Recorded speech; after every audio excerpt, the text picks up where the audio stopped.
Good evening. It's 6 o'clock. I'd like to call this meeting to order.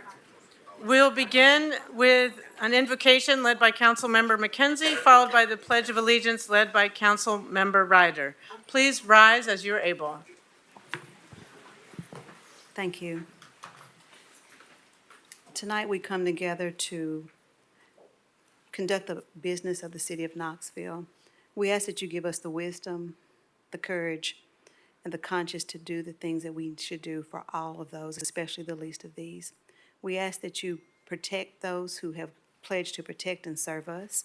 We ask that you would protect those who are at war. We pray for peace, not only in this United States, but in this world. Please continue to be with us and guide us. Let us do all things decent and in order. Amen. Face the flag. I pledge allegiance to the flag of the United States of America and to the republic for which it stands, one nation, under God, indivisible, with liberty and justice for all.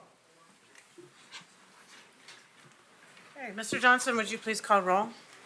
Councilwoman Fugit. Here. Councilwoman Helsley. Here. Councilwoman McKenzie. Here. Councilwoman Parker. Here. Councilwoman Ryder. Here. Councilman Roberto. Here. Councilwoman Singh. Here. Vice Mayor Smith. Here. And Councilman Thomas. All members present, Mayor. Okay. Next is a motion on the minutes from our last meeting. Is there a motion? Second. Okay, motion made to approve and seconded. Any questions or discussion? Seeing none, all those in favor, please say aye. Aye. Any opposed? Motion carries. Next item, are there any items to be withdrawn from tonight's agenda? Are there any items to be postponed? Are there any items requested to be added by motion? Okay. Is there a motion on the consent agenda? Okay, motion made to approve the consent agenda. Any questions or discussions? Seeing none, all those in favor, please say aye. Aye. Any opposed? Motion carries. Okay, time now for my mayor's report. First, I want to thank everyone who helped spread the word about our public service direct hire event that took place last month. It was a huge success. More than 150 people showed up, and we made 25 conditional job offers that day. So I really appreciate everyone's help. Thanks to the streamlined event, our newest employees are already on the job and helping provide services that Knoxvillians count on. So thank you to HR and public service and communications and everybody who helped make that possible. They got their physicals and interviews all in one day. It was very, in this job market, we need to be as streamlined as possible. So really proud of that effort. We had so much success, we're gonna do it again.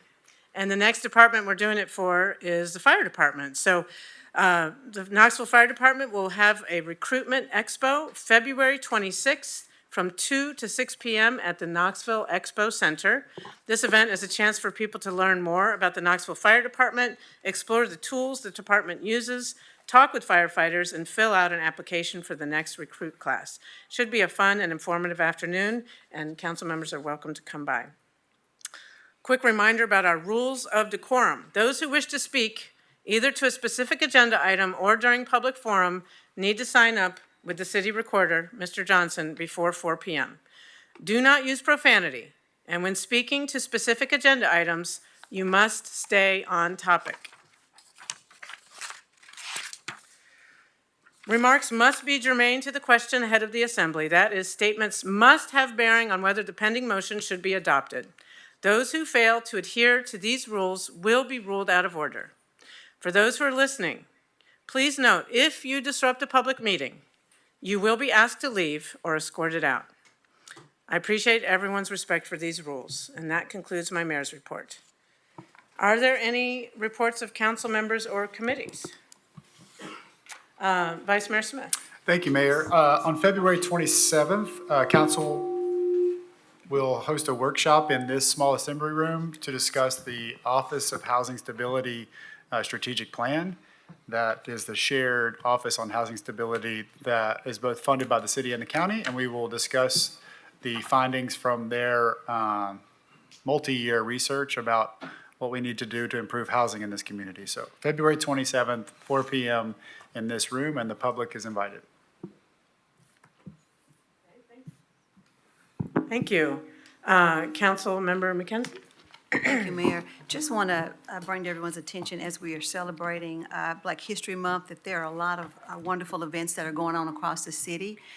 There's several that are listed on the Beck Cultural Exchange Center's website, as well as some other places as well. And I think we actually have something on the city's website that is speaking to the history of Black history in politics here in the city. So I encourage everyone to please participate in either a coordinated activity or an activity of your own, just to celebrate the rich culture and history, not just in America, but in our community. Thank you. Thank you, Councilmember McKenzie. Councilmember Helsley. Yeah, thank you, Mayor. I'd just like to wish a belated happy birthday to Vice Mayor Smith, whose birthday was Sunday, and he spent it with Punxsutawney Phil. More bad weather's on the way. Thank you. Councilmember Fugit. Thank you. I can't top that. I just want to remind my council colleagues that next Wednesday is the deadline for, that you need to get anything to Mr. Johnson about our city rules. The task force that we have will convene at the end of the month. But this is not about proposed rule changes. It is sections within our rules that you might like us to take a look at. So don't spend a lot of time on it. It's just if you see a section that you really want to make sure we talk about and look at, please let Mr. Johnson know by next Wednesday, February the 12th. Thank you. Thank you. All right, seeing no more lights on, we'll move on to, I guess, item 11, section 11. Yes, ma'am. 11A is a resolution approving the annual budget of the Central Business Improvement District, more currently known as the Downtown Knoxville Alliance, for fiscal year 2024-2025. Motion made to approve and seconded. Council members, I see Michelle Hummel is here. If you have questions, Council Member Parker. Thank you, Mayor. This information is not spelled out in our agenda, but we did, as council, receive an email with more details of what this budget would go towards. And part of that was the mounted patrols at KPD. So I wanted to take this opportunity to ask for more information about the mounted patrol. Yeah, I'd be glad to provide that information. First, this is something that Chief Noel first suggested that we consider, I think, 2 or more years ago. And I said, well, let me give us more information. And then as time unfolded, he got more information and had time to come up with a plan. He worked with his team and learned about what other cities have done. Obviously, New Orleans is one place that has had mounted patrol for many years, as has Nashville. My question was, what's the cost and what's the, how does it help enhance our city? And I particularly wondered what the public safety enhancements were. I was confident that the public relations, when people see mounted patrol, that can be a really positive thing. But what I learned, and Chief Noel can expand upon this as needed, is that just like when a marked patrol car goes through a neighborhood, that neighborhood has a lower incidence of crime for at least 30 minutes or maybe even 3 hours. I can't remember what the research shows, but for a considerable amount of time. And that speaks to the importance of visibility. And mounted patrol, particularly in a crowded events like we have in World's Fair Park or Market Square. I'm just thinking of like the National Baseball Parade. There were a lot of police officers there to keep us safe, but I couldn't see them because they were all on foot. And so that visibility is really helpful for public safety. They also play a role in search and rescue missions in ways that other people on foot or in other types of vehicles can't do that. So it's about special event safety, reassuring those who are seeking assistance, and deterring crime in places, particularly in crowded events. I also was very concerned, of course, about the cost. The initial purchase of 2 horses was done through a grant, as well as a trailer. And we're very grateful that the Downtown Knoxville Alliance, since many of the opportunities for these the mounted patrol to be deployed will be downtown. If this budget is approved, not just tonight, but at their board, they've considered purchasing 2 additional horses. Will this require us to add more police officers? No, they're doing it within their existing patrol units. So the cost of the horses are about $20,000 each. That's been covered through grants, and now the purchase of 2 more horses would be covered potentially through the Downtown Knoxville Alliance contribution. Stabling and tack and that sort of thing is stuff that can be included, can be covered by Knoxville Police Department's existing budget. So I'm really excited about this. KPD's, shared some information about the training and that and so forth on the social media, and the response has been very positive. So we're grateful for this new way to make our city safer. Well, thank you for that overview. I have more questions that will take more than a minute, but I did want to ask, just along the lines of what you just shared, additional cost. Is there already a plan in place for, how, I'm just thinking of other cities that have horses and often have things from the horses to clean up on the streets. Manure? I'm sure they have bags or whatever. I'll let Chief Noel answer that, but in my experience, they have bags and then they empty the bags.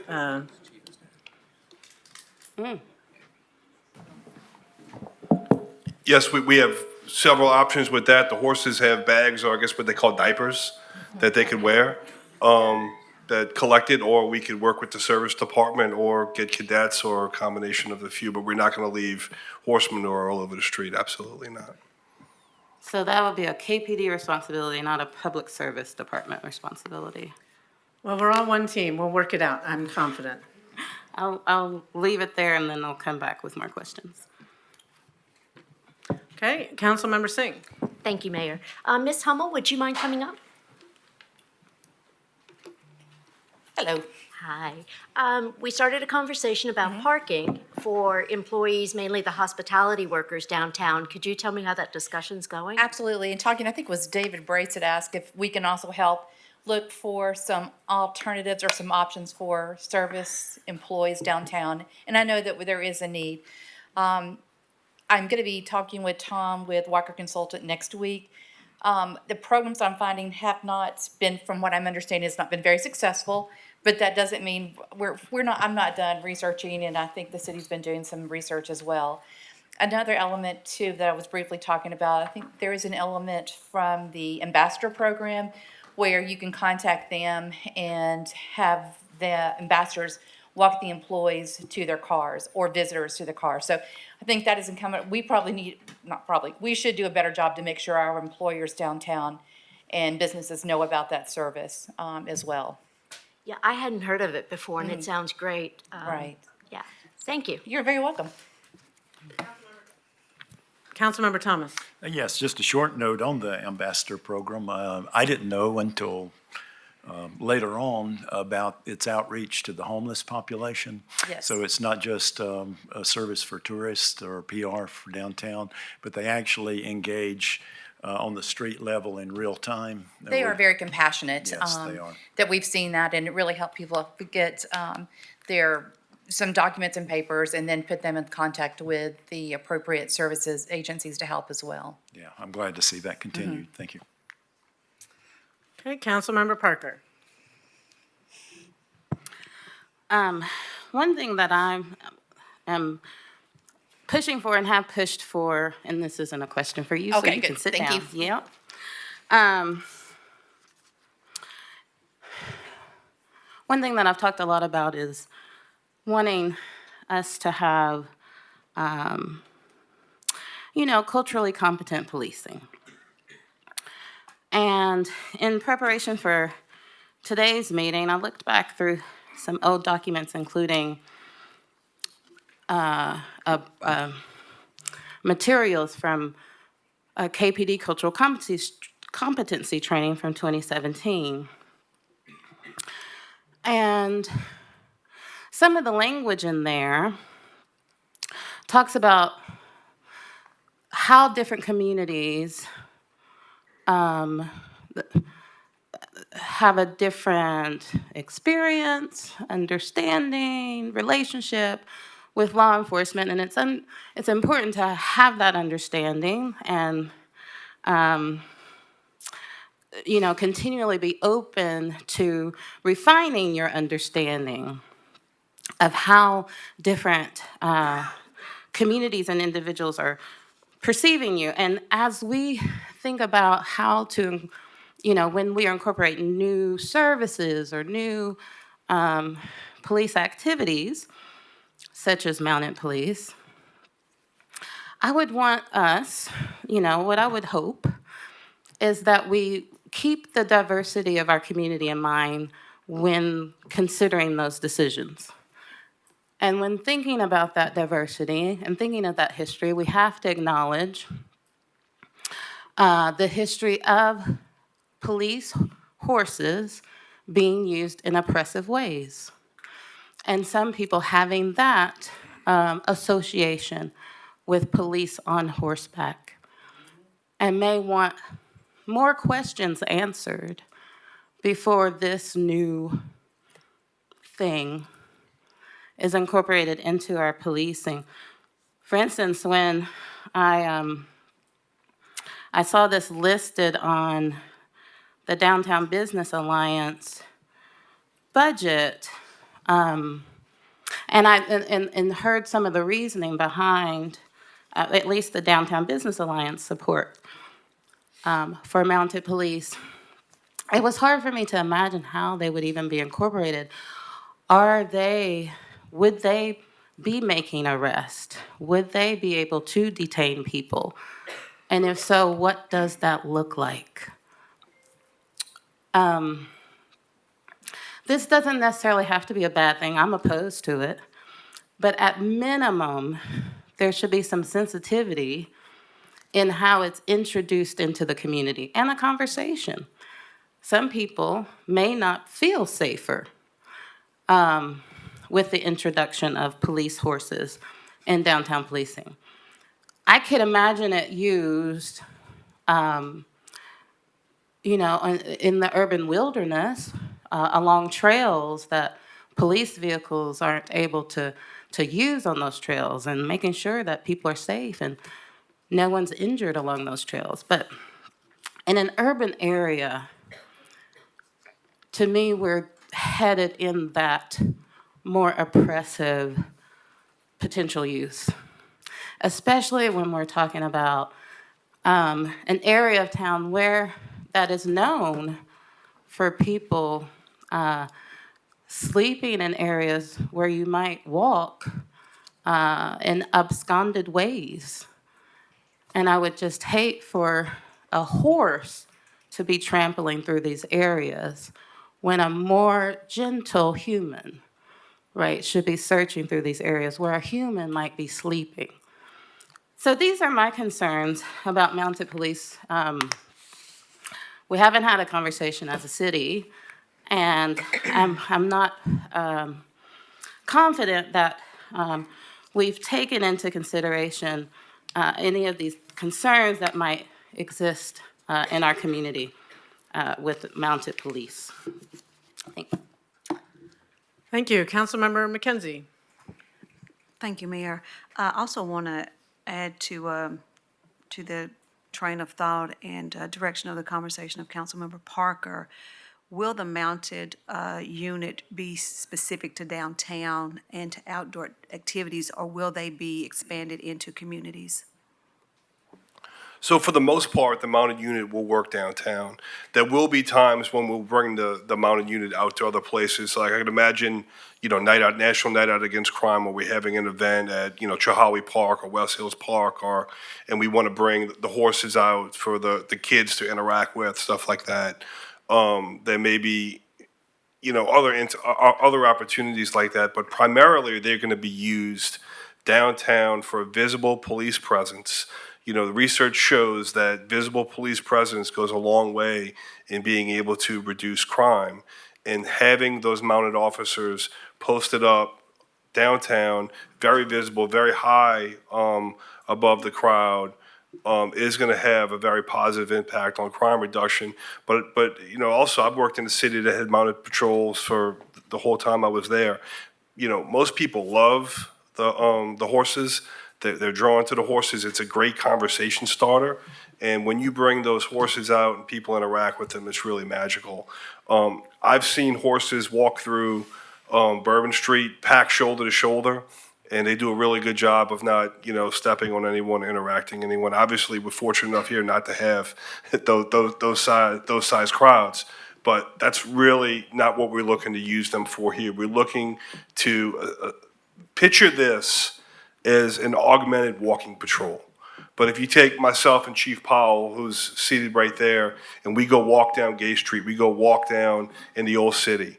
You know, at night, it's really hard to see us. You know, we're there, it's really hard to see us. You take the 2 mounted officers and you have them walk through the old city, you have them walk down Gay Street, you have them standing by Market Square. People will see those horses, and our officers will be in a much more elevated position. They'll be able to see the crowd, they'll be able to observe. And I think it's going to be a great thing. There's, you know, cities all across the country have mounted patrols. We're not doing anything new here. You know, I'm very grateful to the Nashville Police Department for working with us to help us stand this up. And I think it's going to be a great addition to our city. And I think it's going to be a great addition to our downtown area, which is really thriving and really taking off. I don't disagree, and so Nashville has a mounted unit. What about Memphis and Chattanooga? Are you familiar if they have? I don't think Chattanooga does. I'd be shocked if Memphis doesn't have one. Oh, they do? Yeah, almost every major city has mounted units, and there's cities all across the country that has them. I know Atlanta has them. You know, anyone that has a vibrant downtown, this is primarily used for downtown areas for patrol and for visual deterrence.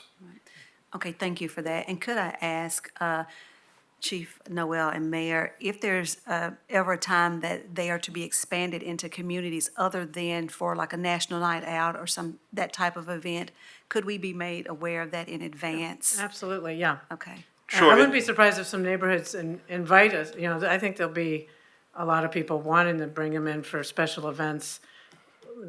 We just might not have enough to serve all those interests, but yeah. And if I could just tell you one quick anecdote about how they could be used in a residential area. Back when I was a district captain, we had a series of armed robberies that occurred inside restaurants. And it was a pretty bad deal, and people actually stopped going out to this area for a while. And we put 4 horses out in that area walking around. And I had so many phone calls of people calling up telling me they felt so much safer because those horses were out there. And why is that? Because it's a visible presence. You could see that up there, and people felt good having those horses out there. And that's been my experience with horses my entire life. They make people feel good. I think it's a great use of our resources. Thank you. Councilmember Thomas. Yes, I got a question from a constituent. They were curious about, first, where will the horses be stabled? And then the second one is in regard to veterinary care and cost associated to the health of the horse. So we have stabling right now out in the stable in Strawberry Plains. We're actually exploring the opportunity of stabling much closer in the city, but you know, we're still working on that right now. And we actually already have relationships with vets now. We have canine officers, the canines now, so we would use the same vets that we have. You know, we would estimate that the veterinary cost for this would be about $10,000 a year. That's an estimate.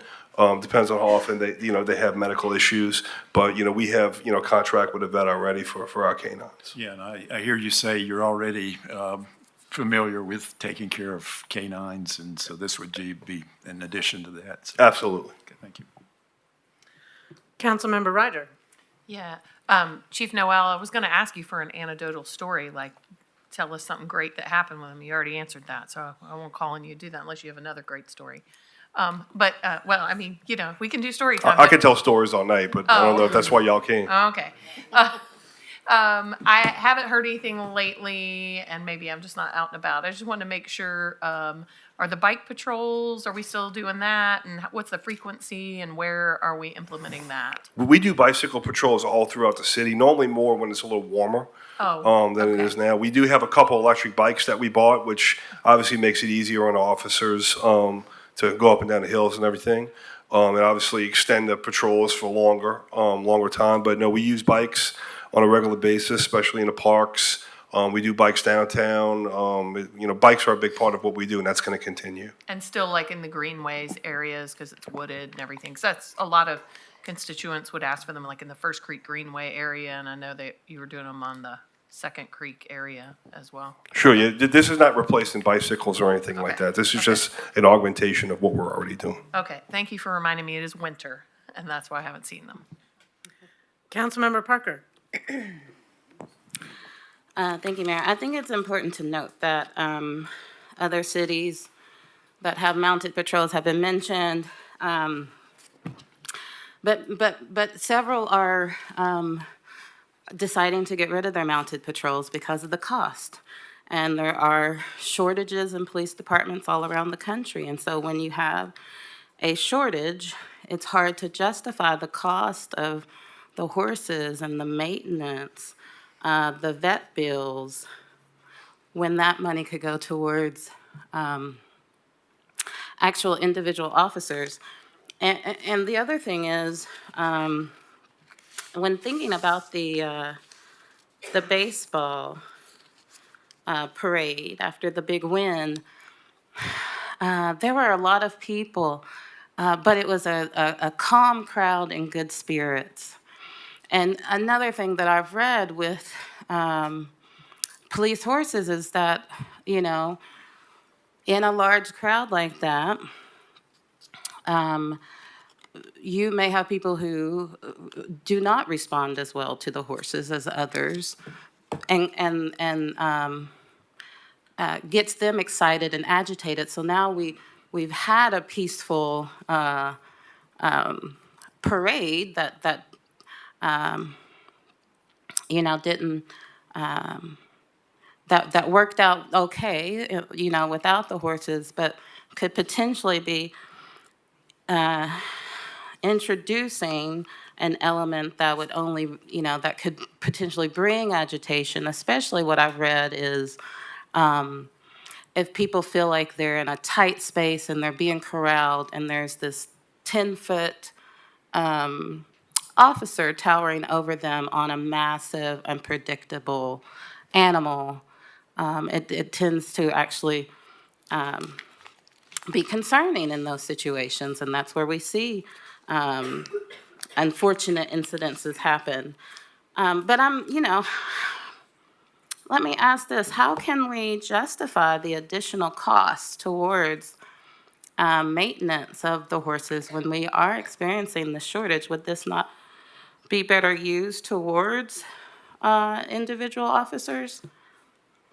We think that this will actually help us with our shortage because the officers that we do have, if they're on horseback, will be more visible. And ma'am, if I could just share one more, Councilmember Ryder asked about a story. So Chief Powell and I worked, we were downtown for the parade, and you actually just made me think of something.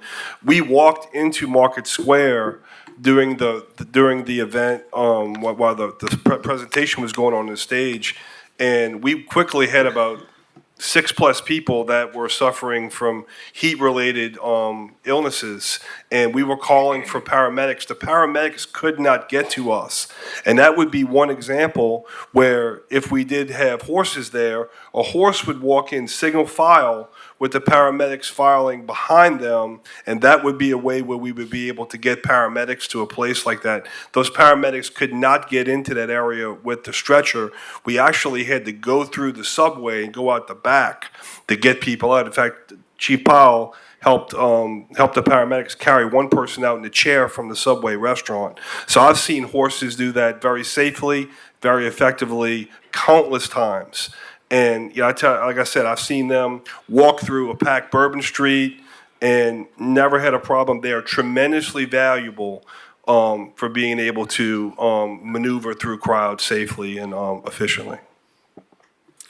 Well, my other question, which I'd love to answer it, is will they be able to arrest and detain individuals? And if so, what does that look like? So you're talking about the mounted officers themselves? So they're really primarily designed, if they have to make an arrest, to be supported by other officers on foot. Now, worst case scenario, they are trained to be able to detain and actually handcuff people from horseback. But that's really not ideal. Really, what we would want to do is have those officers supported by officers on foot. And they're trained to handcuff individuals while they're still on horseback. Either trained or to prevent them from escaping until an officer on foot can show up and support them. So it seems like we gotta review the goals of our use of force policies with the incorporation of this new policing. Councilmember, your 5 minutes is up, and also just a reminder to council, you're voting on the Downtown Knoxville Alliance budget. This item before you is the Downtown Knoxville Alliance budget. Are there any other comments from council members? Seeing none, all those in favor, please say aye. Any opposed? Motion carries 8-1. Thank you. Next item. 11B is a resolution authorizing the mayor to execute any and all documents to award a total amounts not to exceed $150,000 in African American Equity Restoration Task Force investment grants to support programming of 10 community-based organizations in the city. Move to approve. Motion made to approve and seconded. Any questions or discussion? I do want to acknowledge that there are several of the grant recipients for both this and the next upcoming agenda items are coming up. Oh, there is someone signed up to speak on this item in favor, Mr. Rick Roach. Mr. Roach, are you present? Rick Roach.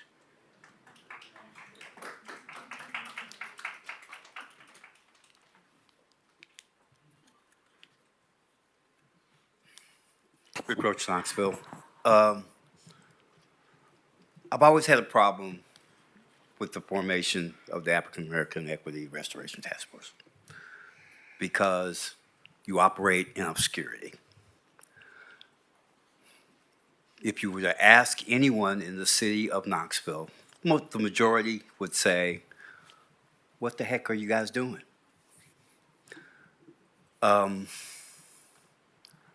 Also, and a lot of people had a problem with, I'm listed in favor, but kind of where I'm going with this one.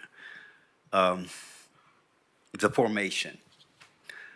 And to be honest with you, and this goes for whoever else was involved in that whole situation earlier, where we had a whole scenario of, I don't know if you want to call it a show, I don't know, but that Morningside Park thing, and you had your folk there standing up saying this is going to be a great thing, mayor, everybody, hey, look what we're getting ready to do, and look what we're getting ready to funnel, and we're going to have this connection made, and you didn't have the grant, you didn't have the money. And you all were talking about the hard work that you had put in to get up to that point. And all that effort, if nothing else, all that effort was wasted. A lot of effort was wasted. So what can you get from that? Do you really have in the city of Knoxville, I know this $150,000 coming, and I'm sure the organizations will gladly take that money, okay? Because they probably need it. But do you really have an honest working partner, truly, for whatever the agenda is of the task force, with the city of Knoxville? Because the first two people, they're not bad people or whatever, but from my personal experience, Did you need a Bill Lyon? Did you need a Mr. Miller from First Horizon, one of the most blatant, president of one of the most blatant discriminatory financial institutions centered here in Knoxville? Okay? I know this. Okay? So, do we really have, and I don't know how they got into the conversation to be appointed, to be participating on the task force. At the end of the day, either you're for us or you're against us, okay? And that's the general consensus that I'm getting when I talk to people in the community in East Knoxville, within the black community. What are we gonna get from all this, other than certain organizations finally getting a few crumbs, okay? And you all having enough money to operate. What are we gonna get from this? What is the program? Yes, I've only been to 2 meetings, okay? Well, when you had the meetings in the early or mid to after, most people can't make it, okay? Yeah, if you make a commitment to it, that's fine. But you haven't had to worry about overflow crowds, okay? All right? Interested people from the community, okay? And it feels like it's almost like an insider club kind of thing, okay? We've had too much of that from long ago up to this point in time. And to be honest with you, the black community, East Knoxville, Mechanicsville, Lonsdale, deserve better.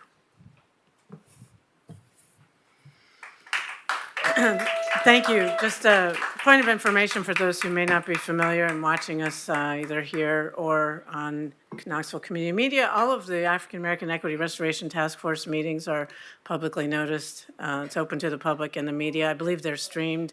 Excuse me, if you're talking, you're out of order. If you're talking, you're out of order. Excuse me, you have to leave. You're out of order. Please escort her out. Okay, you can leave too. I'm asking those 2 people who are speaking, you're out of order. You're out of order, you have to leave. You can leave voluntarily or you'll be escorted out. Thank you, goodbye. You have to go. You.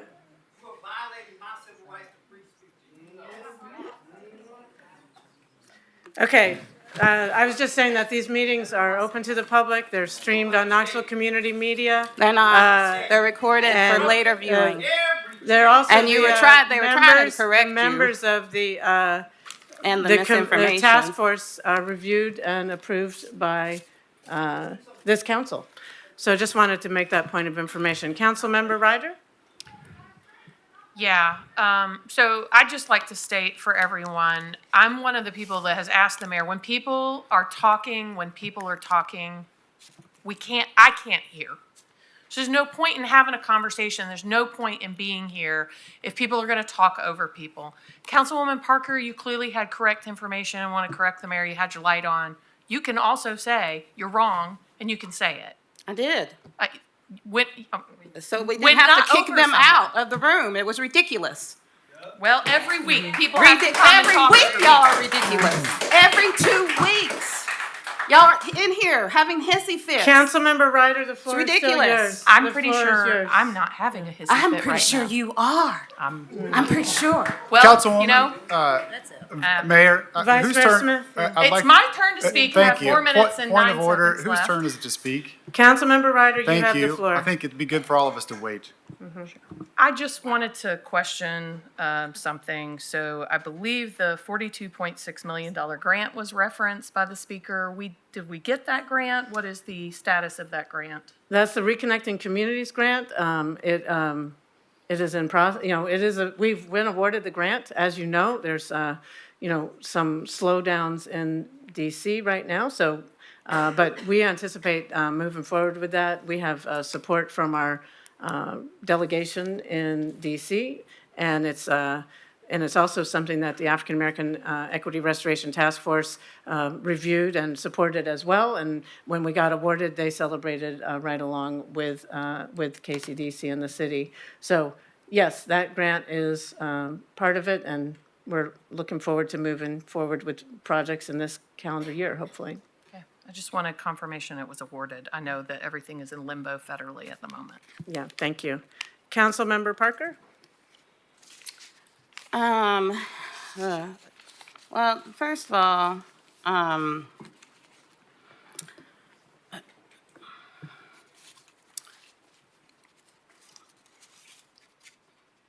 the enforcement of city council rules to me is more disruptive than one community member raising up facts to correct the mayor.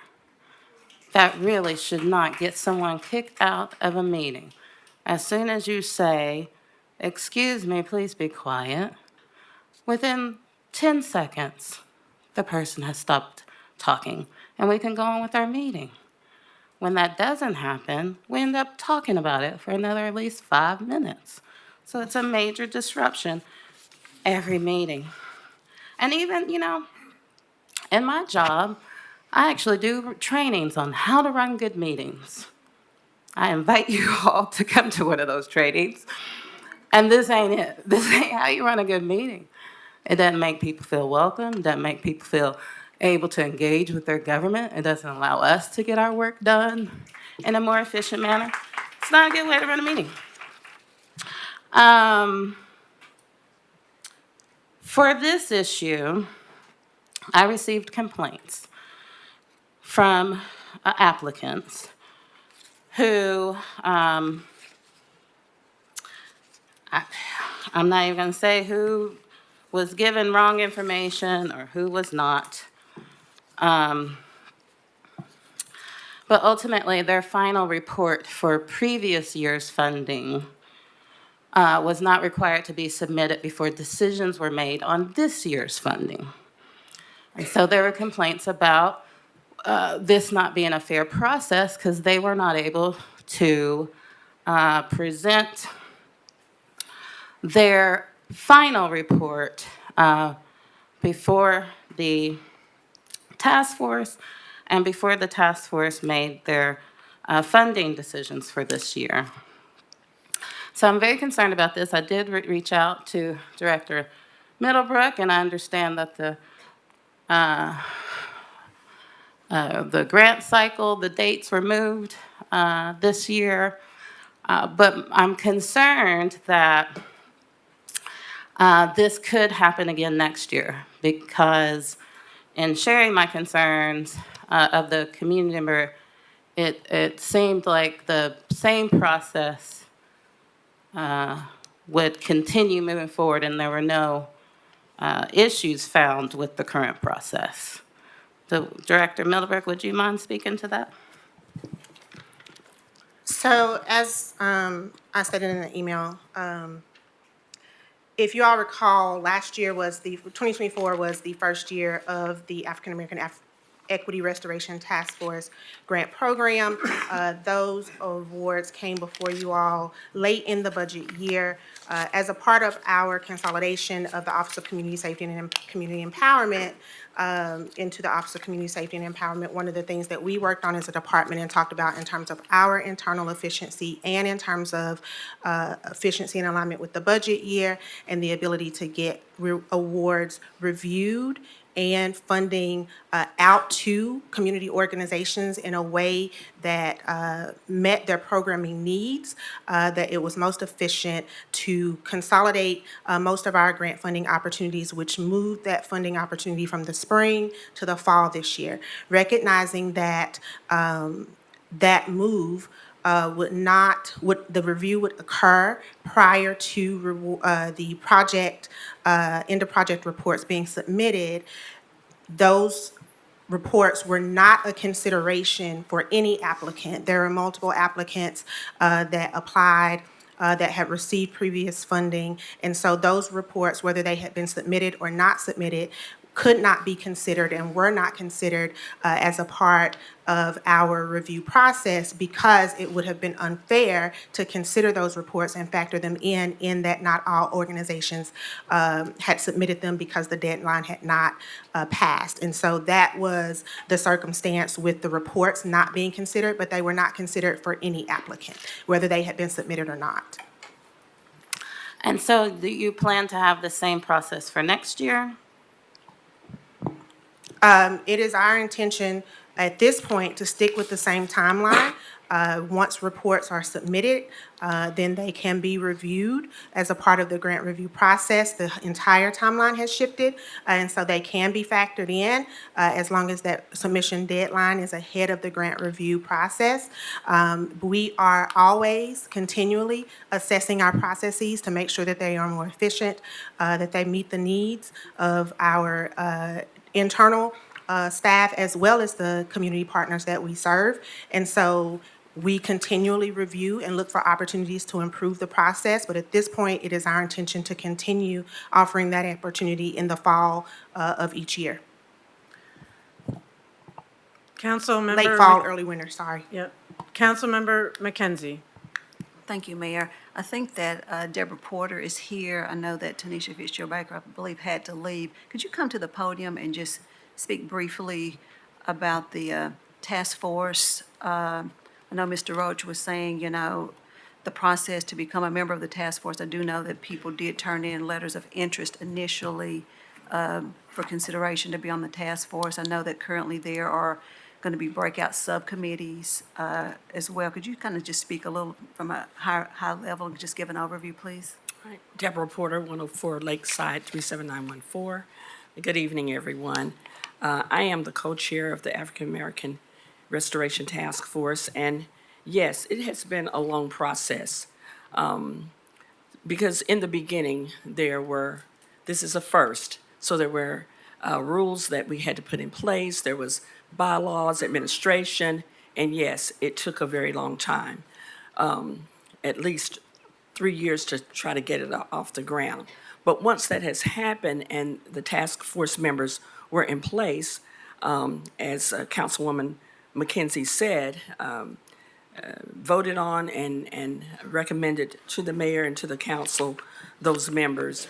And since then, we've had members to resign or because of family situations, and other members have come on. And I would ask, the community to please come and see who the members are. There are new members on the task force, people that the community know and they know very well.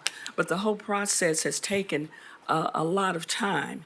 And since we've gotten to this point, fast forward 4 or 5 years at this point, because I'm thinking some people are even approaching roll-off, we've been able to put together subcommittees from the community, and these members will address a lot of the concerns in our community: home ownership, small business, a lot of things that we feel that are necessary to build community up.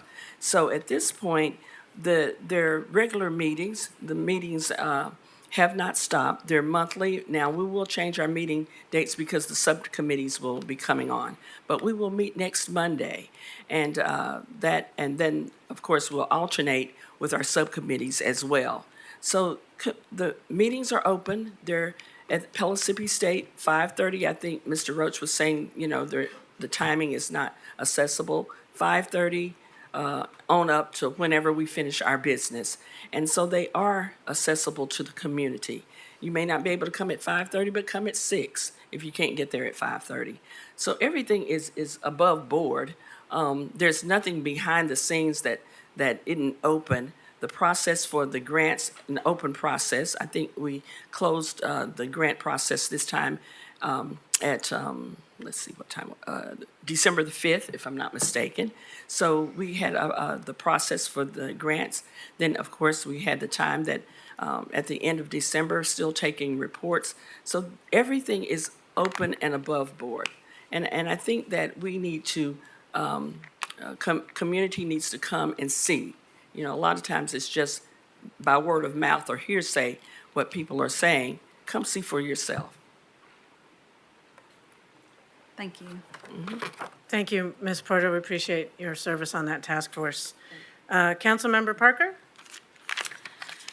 Thank you, Mayor. I just wanted to comment on what we just heard, that the mounted police are included in the Reconnecting Communities grant. Is that what we just heard? No, that has, What was- reconnecting communities has nothing to do with KPD. Are we talking about what's included in the Reconnecting Communities grant? That- It's a bunch of, Councilwoman Ryder was asking about as we. it's $42.6 million. It's various pathways and connections all the way from the old city to the Botanical Gardens. It's And okay, then it's also okay. Morningside Park to south of the river. There's a whole website dedicated to it. There's been a lot of public Mayor, meetings about please. it.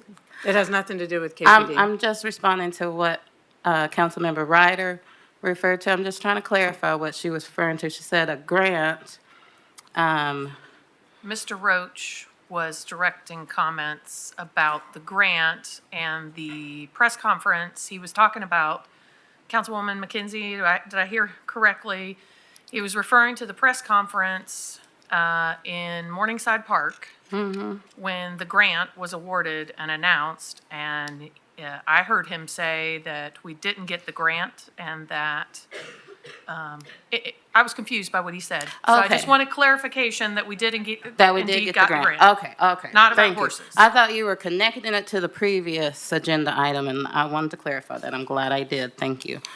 My main point that I wanted to make is I see this $150,000 grant as the only real benefit so far, with all due respect, from the task force.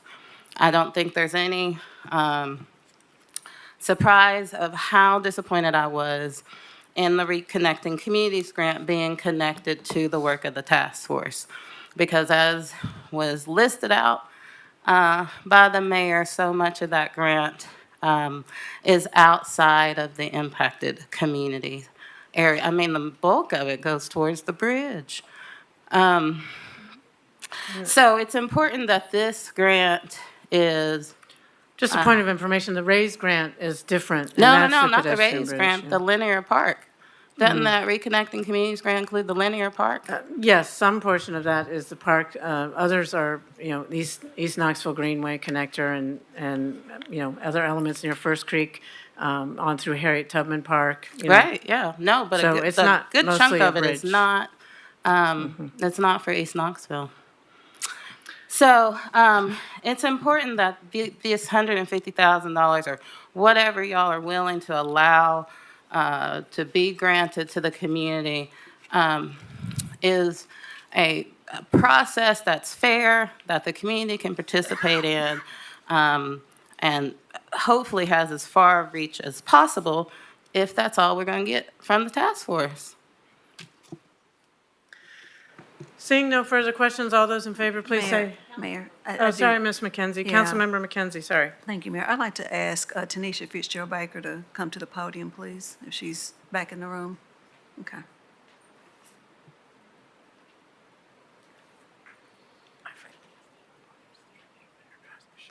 Thank you, If Ms. you Baker. could state your name and address for the record, and then Ms. McKenzie has some questions. Absolutely. Tanisha Baker, 1036 Pleasant Knoll, Knoxville, Tennessee, 37915. Thank you for coming up. Can you speak to the grant process? Because it seems like there were some initial questions regarding how that process works.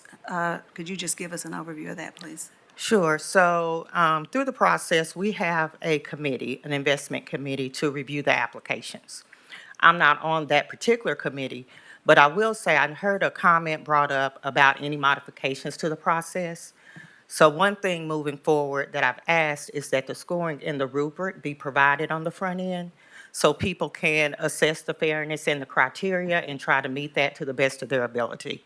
But the process involved an announcement of the applications, receipt, and then the members of the investment committee reviewed and scored those. And then the recommendations came out. So wasn't extremely complicated, but I want to also note that our intent is to build capacity. And although everyone can't win every time, we would, and I would hope, that we still cheer and celebrate those that did.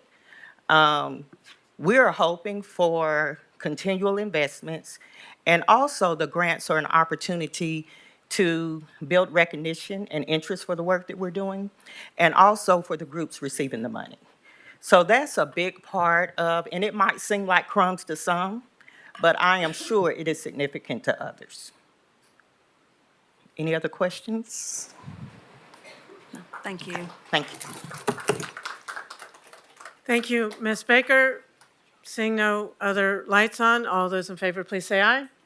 Any opposed? Motion carries unanimously. Next 11 item. 11C is a resolution authorizing the mayor to execute any and all documents to award a total amount not to exceed $11,375 in Youth Violence Prevention Week grants to provide support and programming to 4 community-based organizations in the city. Motion made to approve and seconded. Let's see, there are 2 people signed up to speak. We'll start with the person speaking in favor, Lindsay Jaremko.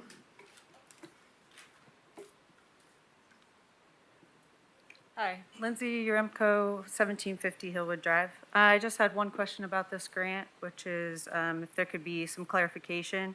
The fiscal information said the amount is budgeted through the Office of Community Safety and Empowerment through the Violence Interruption Funds approved by City Council.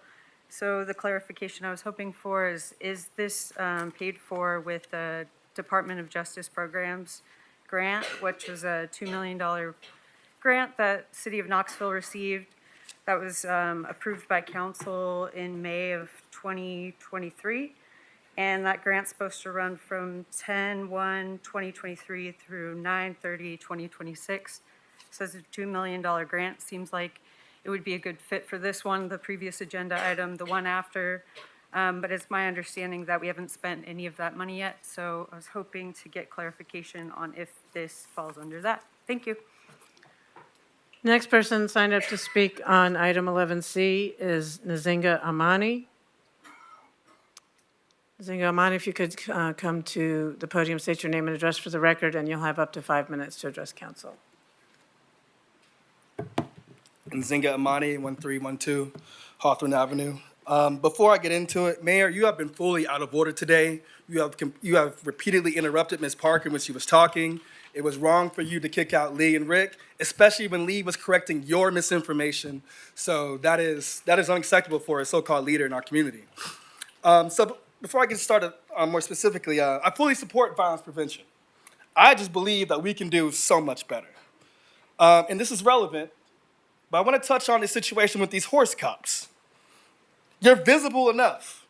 People see you. People see your cars. People know when y'all are around. You're visible enough. And moreover, horse cops scare people. I'm not sure if folks are aware of this. Horse cops scare people. I've been around them numerous times. It's not a situation where people are flocking to the horse like, oh, this is pretty, you know what I mean? Like, not like this is like scary situation when you bring these horses out, right? I've seen this numerous times, and it's eerie reminder of a past, right? So police departments, as I'm sure a lot of folks in the crowd know, police departments started as not only union busters, but slave catchers, right? So when we see police on horses going to round people up, what is the imagery that comes to mind with that?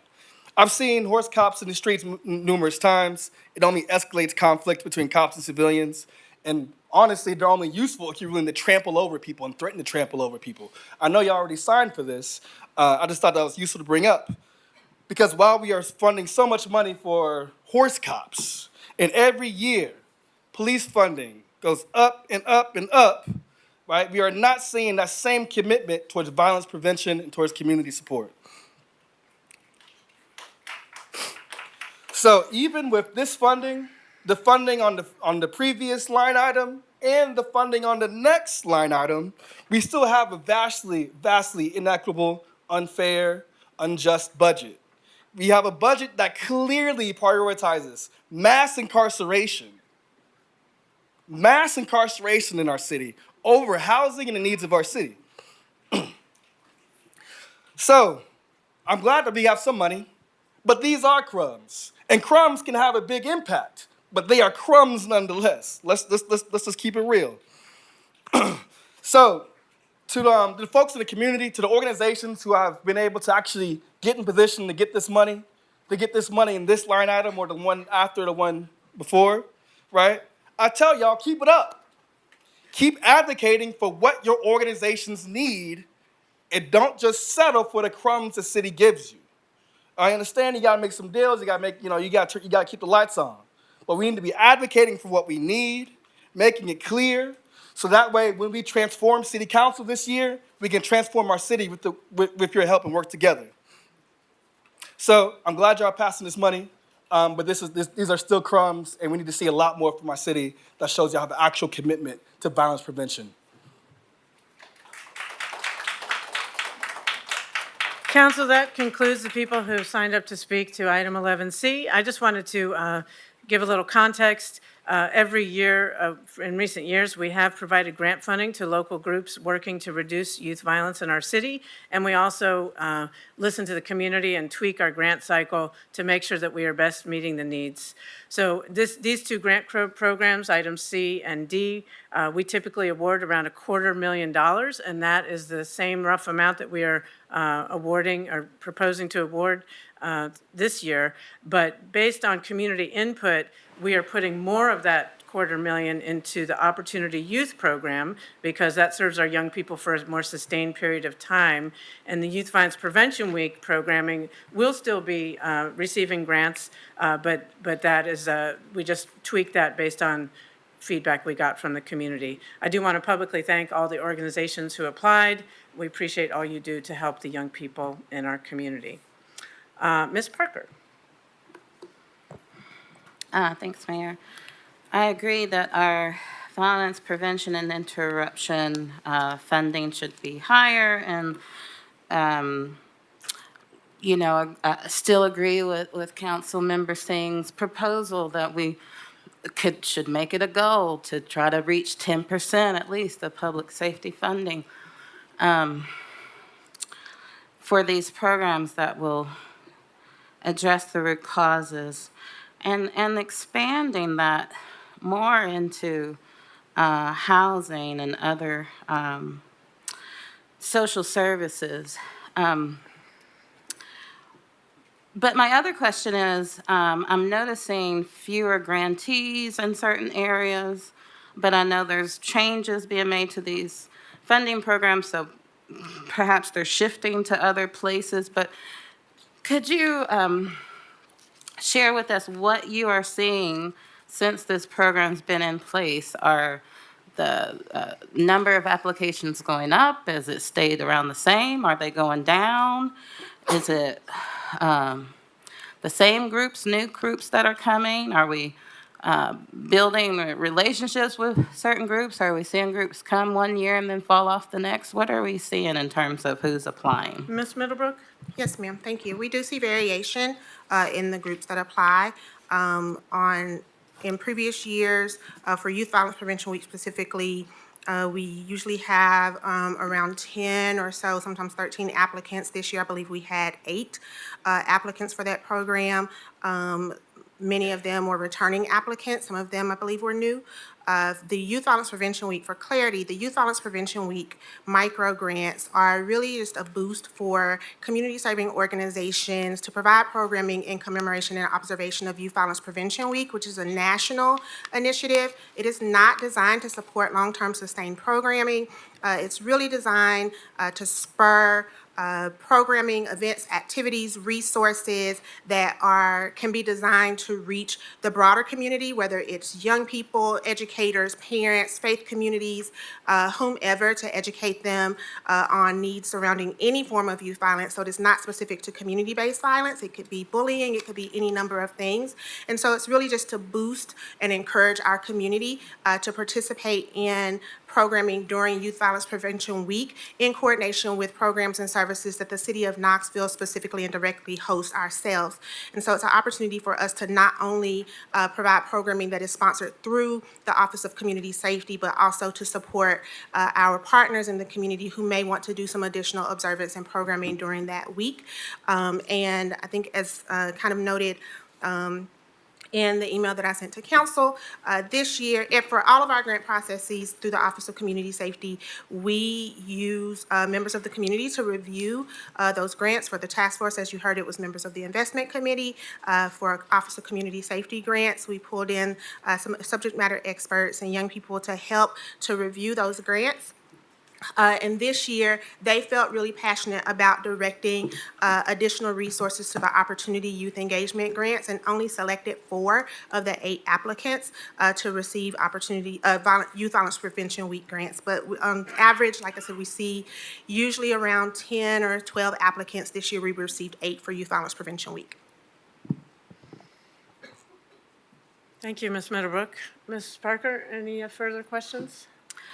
No, just I appreciate the overview and just want to continue emphasizing the need to, I go back to what Thomas App said and the health of our ecosystem of community groups working on violence prevention will help us maintain, sustain, a community that can prevent violence for the long term. And so I understand these are not long-term grants, but my hope is that through these funding programs, the city is hoping or intentionally working to help build up our capacity in the city of the community groups able to engage in some form of public safety.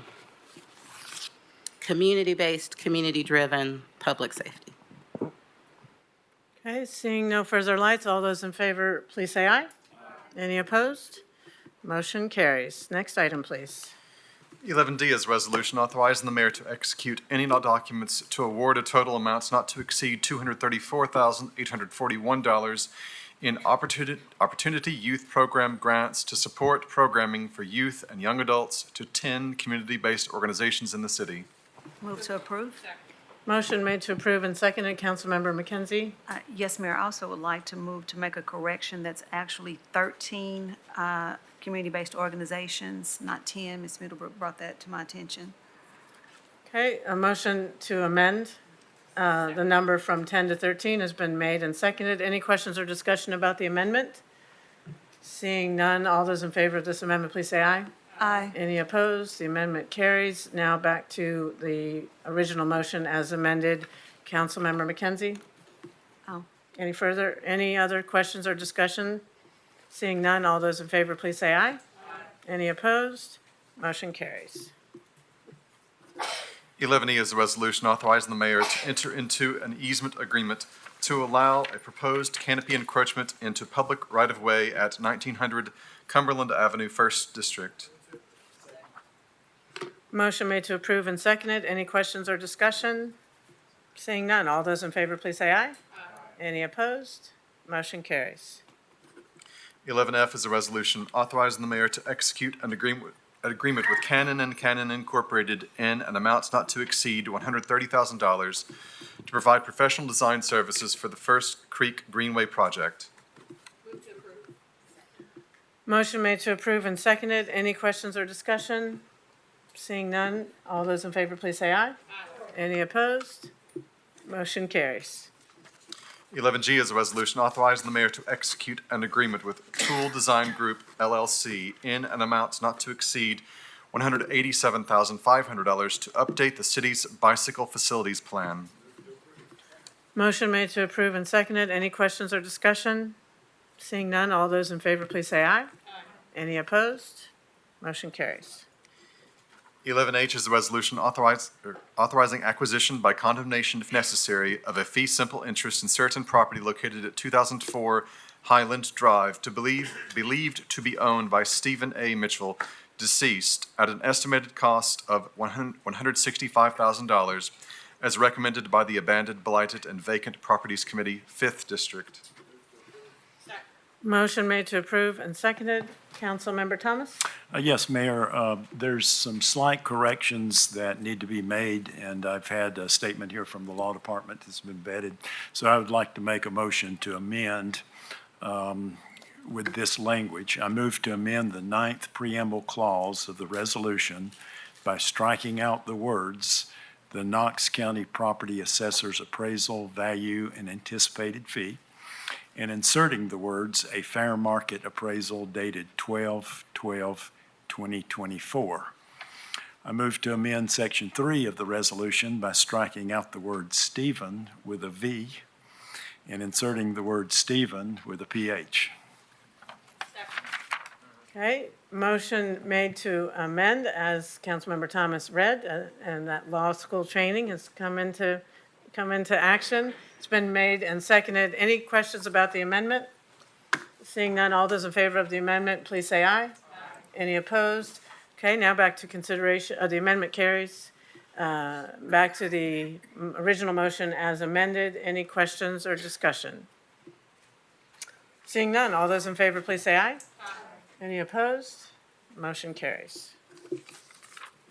11I is a resolution authorizing the mayor to execute any and all documents necessary to apply for and accept a grant award of up to $1,750,000 with no required local match from the Tennessee Opioid Abatement Council for substance abuse advocacy and prevention and for combating overdose deaths.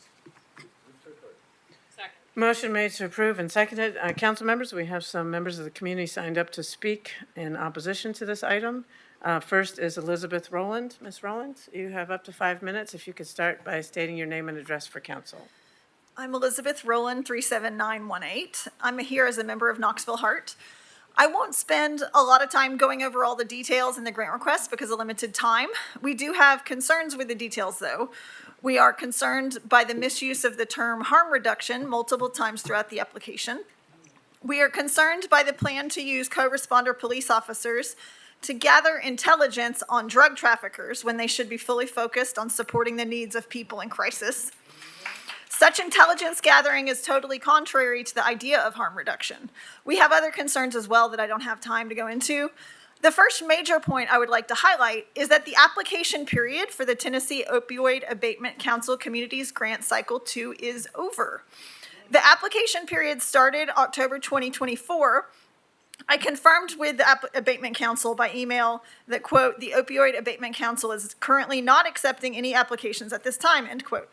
The next application cycle doesn't open until March 2026 next year. Last council meeting, KPD told us that the grant application was due this March. They failed to specify that it is actually March of next year. The deadline is very clear on the Community Grants webpage, and I brought printouts if anyone would like to look at them. Chief Noel also failed to say that KPD actually already applied for the grant. Yes, that is right. If you look at the agenda packet, page number 308, titled Budget Justification Template for the year 2026, it says at the top right, quote, "submitted December 13th, 2024. It also says that on page 318, which is the budget justification page for 2027. 2028, however, the budget justification page for some reason is missing the submission date. Why do other years have the budget justification template submission dates, but not the last one in the packet? Where did the submission date go? Council deserves more transparency from KPD than this. I will zoom in on one other particular area of concern, the budget after the life of the grant. When responding to a question about how they will fund the project after the life of the grant, KPD states in the documents, quote, "once the new CRTs are established and success data can be presented, city leaders and the community will recognize the increased benefits and identify funding to continue the program," end quote. That essentially means that in 3 years, KPD expects the city would find an additional $600,000 per year to take over the cost of the program. And that would be on top of the $820,000 that you voted on for co-response a couple weeks ago. That money would have to come from either new grants or the regular city budget. And new grants are unlikely since grant funders tend to not like to fund ongoing programs or existing programs. If you vote yes on this grant proposal today, you are essentially voting yes on adding at least another $600,000 to the city budget for KPD 3 years down the road. City finances are not unlimited, and hard choices have to be made every day as to what can be funded and what can't. When you vote to expand the co-response program, that entrenches that program and commits scarce city dollars in a way that is hard to change. I'm going to be upfront with you. HART is concerned that entrenching co-response is a strategy by the administration to prevent establishment of alternative response, or what is also known as community response. From the beginning, the mayor and her team have been saying that state funding and county funding would be needed to fund alternative response, yet we don't hear them say that about co-response. Why is that? It makes us in HART doubt the administration's commitment to alternative response. We're worried that the task force will do its work, come up with an alternative response business plan, and that the city will decide to not implement it because they think fully funded co-response is enough. In our view, if 97% of co-response calls don't result in arrests, then probably 97% of co-response calls would be more appropriately and inexpensively handled by alternative response. We don't want alternative response to fall to the wayside because co-response got a head start. We heard in the last meeting that council members support the alternative response task force and think the city can and should do both. We hope the administration agrees, but the administration's record on slow-rolling alternative response task force and KPD's lack of transparency does not give us confidence. HART would like to ask you all to make a verbal commitment today to fully fund and implement alternative or community response, just as you seem to want to do for co-response. And we will hold you to that commitment. Thank you. Next person is Christopher Winton.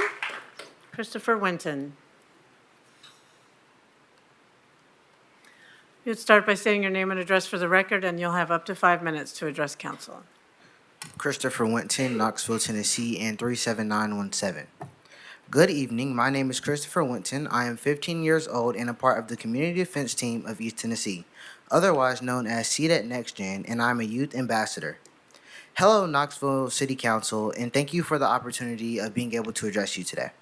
I come before you to talk about the true origins and consequences of the war on drugs, an anti-narcotic campaign that, despite decades of enforcement, has failed to address the root causes of addiction, instead of perpetuating harm and injustice, particularly for communities of color. The history of the war on drugs is rooted in racial prejudice and political manipulation. Richard Nixon's domestic policy advisor, John Ehrlichman, admitted in a 1994 interview that the war on drugs was strategically designed to target Black communities in the anti-war left. As Ehrlichman said, we knew we couldn't make it illegal to be against the Blacks on either side of the war, but by getting the public to associate the hippies with marijuana and Blacks with heroin, and then criminalizing them both heavily, we could disrupt those communities. This admission reveals a policy that has been perpetuated in the name of justice, but which has only been led to further harm and injustice. I stand before you today still grappling with the effects. The U.S. incarcerates more people than any other country in the world, largely due to drug-related offenses. Despite similar drug use rates across racial groups, Black and Latino individuals are disproportionately arrested and sentenced. We've spent billions on enforcement, imprisonment, and interdiction efforts, but it hasn't reduced drug availability or usage. Instead, it has only increased the harm. Overdose rates continue to climb, particularly due to fentanyl and synthetic opioids, making the drug crisis even more dangerous. Along with that, there are plenty of children that are being affected by this drug crisis, mainly by displacement, and that amount of children is only rising. In Tennessee, incarceration rates stand out nationally. According to the Prison Policy Initiative, with an incarceration rate of 817 per 100,000 residents, Tennessee locks up a higher percentage of its people than any independent democratic country on earth. Our current approach criminalizes people who need help, limiting access to the resources necessary for recovery. This system has failed us. It fuels violence, strengthens drug cartels, and contributes to the spread of diseases like HIV, hepatitis C. And families are torn and communities are destabilized. The question I pose to this council is, does this system really want the drug epidemic to end, or is the system benefiting from its continuation? Drugs, whether we like them or not, are an undeniable part of our economy. According to the International Monetary Fund, illegal drug trade added 111 billion to our GDP in 2017 alone. So the question then becomes, what are we prioritizing? A system built on criminalization or a system that focuses on healing? This brings me to harm reduction, a proven, compassionate alternative that meets people where they are. Harm reduction isn't about punishment, it's about reducing the dangers associated with the drug through the practices such as needle exchange programs, naloxone distribution, and safe consumption spaces. It's about empowering people who use drugs, addressing the root causes like poverty and trauma, and providing the support needed for recovery. However, law enforcement is not equipped to provide true harm reduction. Their role is rooted in criminalization, which is fundamentally at odds with the goals of harm reduction. Too many drug users fear seeking help because they're afraid of arrest, harassment. And the presence of law enforcement and harm reduction programs often discourage those who need help, most often by accessing vital resources. True harm reduction needs to be led by those healthcare workers, outreach specialists, and people with lived experience, not the criminal justice system. It needs to be a part of a public health approach, not a punitive one. That's why I am here today asking this council to recognize that the drug epidemic is, at its core, a health crisis. We need a health-centered approach that prioritizes prevention, harm reduction, and access to treatment. Instead of continuing to pour our resources into punitive measures, we need to allocate those funds towards services that will truly make a difference: treatment, education, harm reduction, and healing.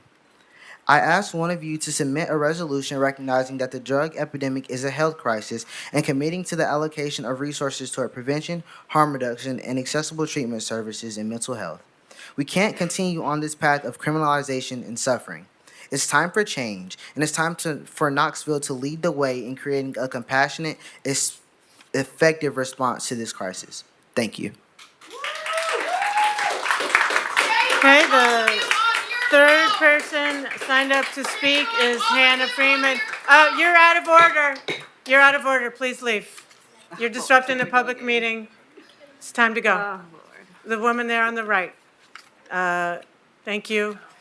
Council members, there's one more, there's a third person signed up to speak in opposition to item 11I. Hannah Freeman. Hannah Freeman.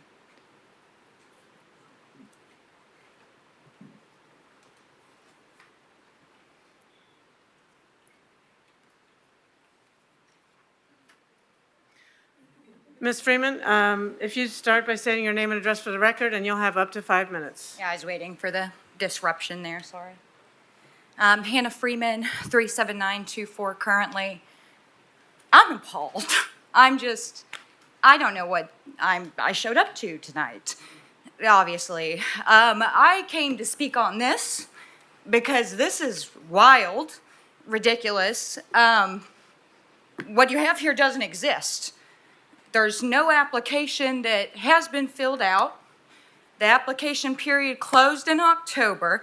I was coming to present some of those facts. They've already been presented. I don't think you all need anything else. That's idiocracy. That's what this is. It's idiocracy.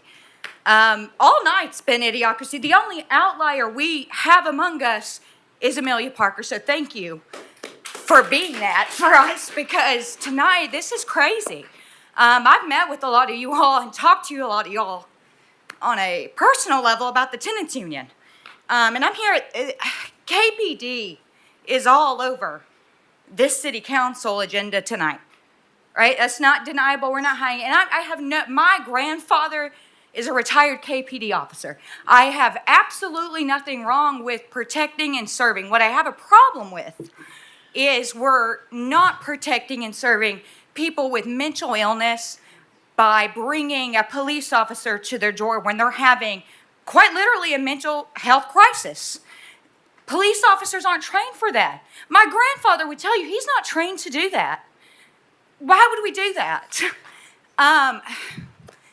We have other resources that we can allocate, other organizations that can be used for this.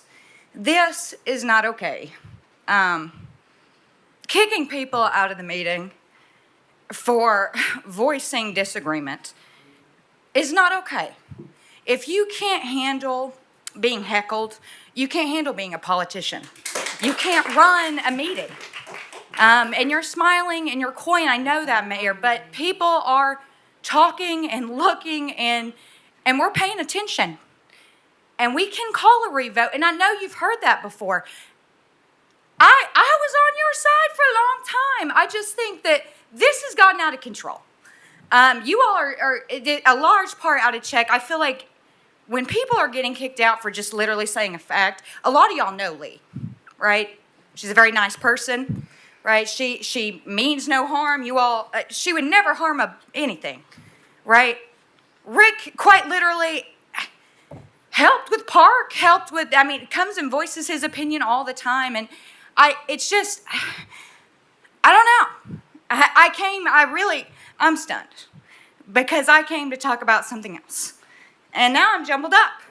And why is that? Because to Amelia Parker's point, right? This is a lot. It gets us worked up. Mm-hmm. It's not fair. It's disruptive. And it is not okay. It is not okay. So, I understand that people heckling is disruptive. I do. I get it. You can't hear? I can't hear when people yell over people talking. Right. Councilmember Ryder, let's just let her, have her. So you're controlling how she interacts with me too? I mean, that's so fascinating. I mean, at one time you told me you don't even do math. I mean, what are you here for? You're passing an agenda where it's, completely someone's lying to you, and someone's got to be in KPD lying to you, because what you're trying to pass today doesn't exist. So I'm confused. So I would allow you to explain yourself to me, but you won't. And we've already addressed in City Council, thank you, that we have the opportunity to do that, right? Right, we do. You have the opportunity to speak back, and you choose not to. When there are blatant lies being said, and that is not okay. You know? So I've given up, because my point here was about opiate crisis. But again, that's not what this is about, obviously. You all just want to pass anything and everything to KPD. They're not healthcare professionals. They're not. You're not, right? You're not. My grandfather, again, retired KPD. He would tell you very clearly and very honestly, Steve Freeman, if you want to talk about him, right? He would tell you, you're not equipped to do this. And that's not okay. So let's figure out, I push for you all to don't vote yes to this. This is crazy.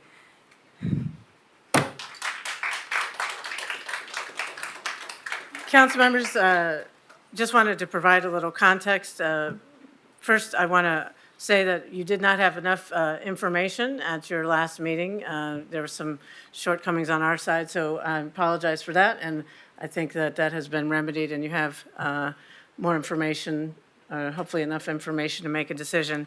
I also just wanted to say that this is it's the same application that or similar grant application that we brought to you in 2023 that you approved. We applied after that and did not get the grant. And if you look, the Tennessee Opioid Abatement Council was established by the General Assembly to distribute opioid settlement funds. They have up on their website all the people who applied and all of the recipients of those grants. There are some organizations in our community that did receive grant awards, and so we're happy for them, but we are also hopeful that we can reapply. And it is true that this grant deadline did pass, and we submitted it, and should it be that council does not approve this tonight, we would withdraw that grant application, but we didn't want to miss the deadline. So, timing sometimes gets a little tight on that sort of thing. I just also wanted to say this grant would fund 3 co-responder teams, a drug diversion advocate position who would work in concert with the co-responder unit and the drug-related death task force to conduct follow-ups with individuals and their families impacted by the opioid epidemic. The grant, if awarded, would help us purchase 3 unmarked emergency vehicles for the co-response teams, travel expenses for training and drug recognition expert training, that sort of thing. And just as a reminder, this is just approving the application to apply.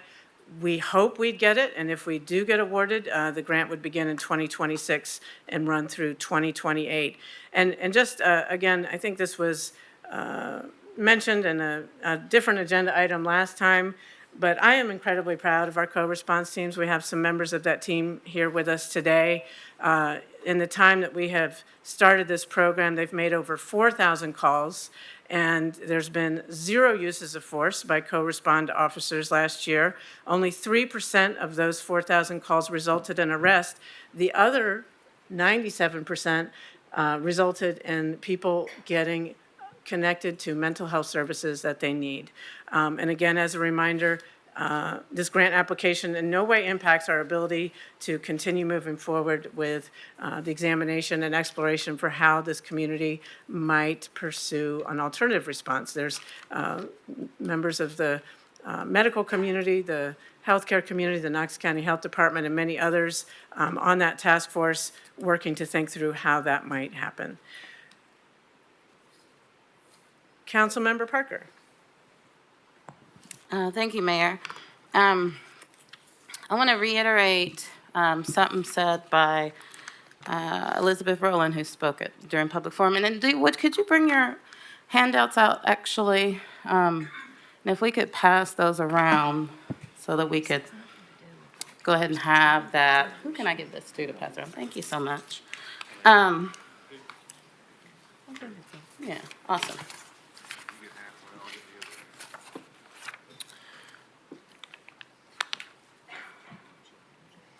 Where I wanted to start with is a point made by Ms. Rowland and referenced by the mayor about still being committed to alternative response. And what makes me uncomfortable, in addition to all of the other things that have come to light around this agenda item, but that we are approving contracts with Helen Osh McNabb that guarantee a certain level of funding regardless of whether we get a grant or not, that $820,000. And then here, well, in our last meeting, we approved that $820,000 contract to expand to 6 teams. Even though we've only been able to maintain 4 teams consistently since October of 2024. The Helen Ross McNabb grant expands it to 6 teams, and now this grant would expand it to 7 teams. I guess Helen Ross McNabb would only be committed to the 6 clinicians, not 7 clinicians, but this grant is for 7 teams. And it's concerning that the language in the grant, just like the language in the contract, it insinuates that city dollars will be provided even if this funding is not available. Whereas with alternative response, the conversation has been completely different. And there has not been that same commitment from the city to commit city dollars even when grant funds aren't provided, to commit city funds even when the county and the state aren't providing funding. And so I want to reiterate the same request that was made by community members. We should not have different commitments. If what you are saying, what I'm hearing from my colleagues, what I'm hearing from the mayor, is we can do both, we can remain committed to both, we can move both forward. If that's the case, let's make the same commitment financially. Let's say that we are going to work to see how we can bring resources together to support this work. But if those resources aren't realized, we have city funding that we are going to dedicate to alternative response because we see a need and we're dedicated to it. We're not going to go through a process as a city to develop a business plan and put hundreds of thousands of additional dollars towards a co-response team and not put any dollars or significant dollars that would enable an alternative response team to be started. We're not going to support one and not the other financially. These are commitments that we can make as a body. We can make it by resolution. We can make it by what we say tonight. We can make it by not approving this grant application because of the focus of it. What bothers me about co-response, and has bothered me since day one, is how it's been described as a public relations effort of KPD. Even in our packet, it says the KPD officers arrive at the home in their uniforms so that they can be associated with law enforcement while giving care. We're not worried about what that patient's reaction might be to someone showing up in uniform. But in your application, you say it's important for the co-response team to show up in uniform so those services can be associated with law enforcement. I'm running out of time, but I can go through several other examples where the emphasis is on how this will impact the community's perception of law enforcement rather than the service being provided to the community. Thank you. Ms. Helsley? Yeah, I got a couple things. So the grant, how do we apply for a grant that the period's already closed for? I'm confused. Mr. Evans, I think that from time to time, can you just speak to that? Boyce Evans, CFO for the city. It is a rare instance, but occasionally, and I don't know how much time this had associated with it, we do have a department that'll see a grant opportunity, where they've got to apply for it. There's a short fuse on the timeline. They have to put in for it, and the understanding is, though, they will go to council at the first available opportunity and ask, to have it approved by council. Because you can't accept the grant. We in finance cannot accept it on behalf of the city unless that's done. So it's a rare instance. Does it happen every now and then? Yeah, it does. First one I remember with KPD, but I remember these Parks and Recs. I've seen that happen. There's some others I've seen that happen. Not in recent times, but I do see it happen occasionally. And I didn't realize that last week, or 2 weeks ago, so didn't occur to me to. So we're saying it can happen anyway? Is that what I hear from No, you? I'm saying, what I said earlier is if council does not approve this, we'll withdraw the application. Well, the point is, can we get it if it's deadline's closed? And that's, Yes. I guess he's saying yes. Okay, the second point is, I think in the workshop, I believe, if I'm not mistaken, everybody on council agreed that we would support an alternative response task force and to move that forward, which I understand they have met at least once, that I know of. I think both of these can happen. I don't think that you can't, co-responder works. And I wish we had some people who actually worked KPD, who actually were here to tell why they do that work. Because they're not doing it because they're the big bully cop next door, and I know that to be a fact. There's things in their life that have happened that have made them volunteer and say, I want to do this work, whether it be addiction in their own family or suicide or whatever it may be. But we can do both of these, and there's a need in this community, and I don't understand why we have to fight about both of them. So I'll vote for this, but I also hope that the alternative response task force gets their work done, and we can do that too. Thank you. Councilmember Roberto? Thank you, Mayor. I think, just kind of piggybacking on what my colleague, Councilmember Hesley said, I think we've all verbalized that, but we've also voted for it. Right. We had a resolution that said that we feel like we need to provide long-term psychiatric hospitalization unit or units to serve low-income and uninsured individuals, that we need an alternative response program that provides community-based response for individuals experiencing a behavioral health crisis, that we wanted to expand the co-responder team to 24/7, among other things. And so we've not only vocalized that multiple times, we've also voted on it. When we're talking about people in crisis, And I mentioned this in a different item last time, but, for some of you who weren't here then, this is a very serious issue. We have 1 in 5 people living with mental health conditions. And 50% of us will experience a diagnosable mental health condition during our lifetime. The discussion we're having today is about a judicial diversion. And we have more programs than just the co-response program that have been doing that. So, for instance, I think it was in 2019, we started the BHUC. And that's diverted between 1,500 and 2,000 people from the judicial system since its inception. Now, we've also got the co-response team. Now, the teams that we've already got, we've had 4,000 calls, 97% of them, got connected with care. They didn't go through the judicial system. That's, 3,800 and something people.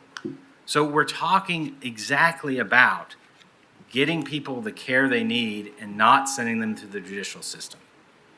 And so what I wanted to ask the chief about was if he could just take a minute and talk to us about his vision for co-response and what we're really trying to accomplish. Sure, thank you. I'm very, very passionate about this program. I believe I really do believe this is the future of law enforcement. And you're exactly right. We're so blessed here. When I came here 2.5 years ago, we have a co-responder program. We have a BHUC. We now have the Impasse Center. And, prior to that, law enforcement officers didn't really have a whole lot of tools in their toolbox to be able to respond to these calls. It's either move the person along or bring them to jail. And so we now have these, multiple different options to be able to really help people out. And you can see from here, we have less than 3% of the people end up in jail. 97% of them end up with some other alternative. And to me, that is just so powerful. And for the vision of the program, I'm very passionate. I believe in this. If we do get this grant, this will allow us in 2026, 2027, and 2028 to actually expand to 9 teams. We would go from 6 to 9 during that period. And I would hope after that, if the city wanted to fund that, I hope that they would see the need for that and the city would want to fund that. And ultimately, I want us to be able to grow to being able to have a district-based model which aligns with the way we do problem-solving policing, where our district officers get to know the people, the community members in their district, and have either 24/7 coverage or pretty close to it. There's some, debate whether we need people from 4 a.m. to 6 a.m. We may not need that, but pretty close to 24/7 coverage. I believe that if long-term, if the city wants to invest in that, I believe that will pay for itself 100-fold in being able to give much better outcomes for our community. Thank you. And this, if you expanded from the 6 teams to the 9 teams, that could be as many as 5,000 additional diversions that we're talking about over that 3-year period of time. So I think that's really an important piece as well. It would be, and the beauty of of going from 6 teams to 9 was that would be the threshold that we would need to cross to get to a district-based model. So right now, our co-responder teams, they work citywide. Going to 9, they would be assigned to each individual district. Okay. And I'm going to run out of time, but what I also wanted to say is that when we're applying for grants in the future, and I know that there was time was of the essence, you had to apply for it right then, I get that. But we need to be notified as council that that's going on, and we need to more quickly get to the point where we're bringing this up in a meeting. We don't want to be, standing in the way of going for a grant. I don't think anyone in here wants to do that, but we need to get out in front of that a lot sooner. So next time, I hope that's what we'll end up doing. Thank you, Councilmember Roberto. I apologize, and that's an oversight we'll try to avoid in the future. And if I may, so what happened with that we were made aware of this at the last minute, and like Boyce said, that does happen. Doesn't happen very often, but it does happen. And at the time, that was around Christmas, And I think that was not that last meeting that we had, and then the one after that was the Axon contract. So that's how we ended up here, but we absolutely will notify you all in the future. Vice Mayor Smith. Thank you, Mayor. I just want to, a lot of my colleagues addressed a lot of my thoughts. I share, I share a commitment of the resolutions we made, which created the task force for alternative response. It appropriated money for the task force. And there's not a grant to apply for using a program that doesn't exist yet. So Ms. Rowland, I hear your concerns, legitimately so. I take the task force work very seriously and expect the result of that comes before us. So it's impossible for us to apply for funding for a grant or for a program that doesn't already exist.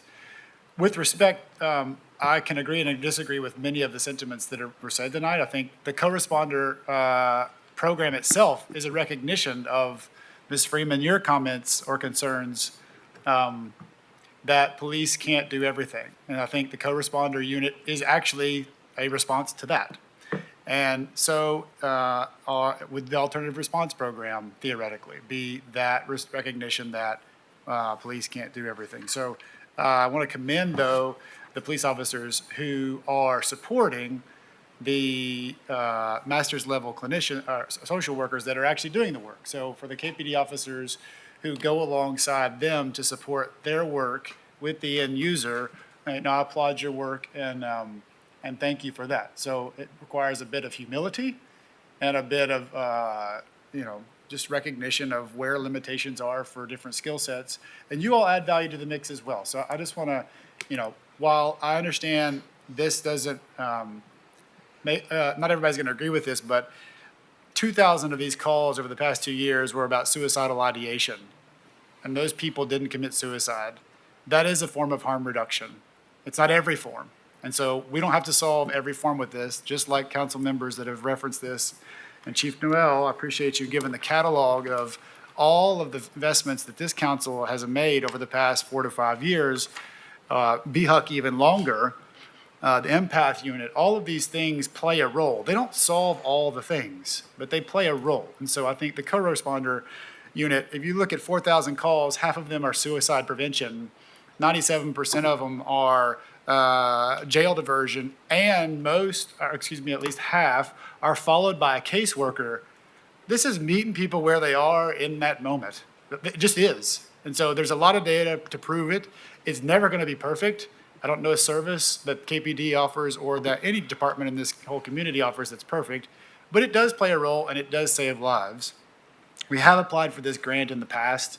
I do think it's a misstep that it's been acknowledged that the grant application deadline has already passed. I believe, Mr. Brace or Mr. Swanson, there was a time where we separated approval, I believe, for application and receiving of funds of grants. Didn't we used to separate those approvals by council, and now we've consolidated those into approval of application and acceptance? There have been times when that occurred. That was not the usual process for doing it. The usual process for doing it was approve both application and receipt. At the same time? At the same time, Okay. just because it's more efficient to do that. Okay. But there have been times in the past. But doing so when after the it's fact separated. doesn't put the city in any liability in terms of legal jeopardy? Oh, no. If you don't, if council does not approve. Right. I mean, doing so after the fact of the application deadline, does it put the city at any legal risk? Not if we don't take the funds. Okay, thank you. I guess I just wanted to kind of put a pin in. The work continues. This is another extension of this. My understanding is that this is supplemental to the funding that we approved for McNabb. It is related, obviously, because it's the co-responder unit, but it extends to that both in years of service and people and capacity and the general approach. So this is building on what we have evidence for is working and playing a role. So I'm happy to support this because it is extending suicide prevention to thousands of people in our city. If you say nothing else, that's what this is doing. And the evidence is there for the past 2 years for that. So that's positive, and I'll be supporting this. Thank you. Councilmember Singh? Thank you, Mayor. I have thought about this one long and hard, and my catchphrase, I think, is that police are not social workers. Yet, you continue to get phone calls like that. I have a question between Chief Sharp and Chief Noel about procedure.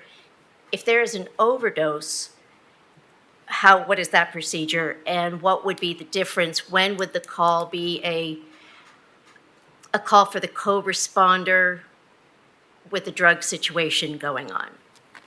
I'll jump in first. Overdose is a medical call, and we all go. Normally, it's, AMR, but, we want to try to get there as quickly as possible to be able to provide help. And of course, we also respond on the overdose, being the first responder EMS agency. We also respond on the overdoses, just to deal with the medical aspect of it. So when you do respond and there are drugs present and people using, how do you approach that?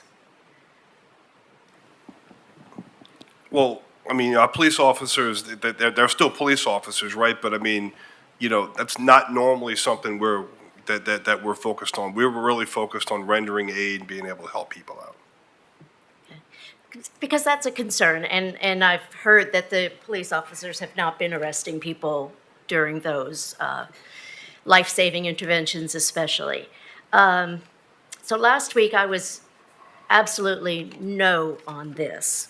The idea of the police department being a prevention service department just didn't make sense to me. Where I've been leaning now is that people do call you. So we have to have a better response than we've had.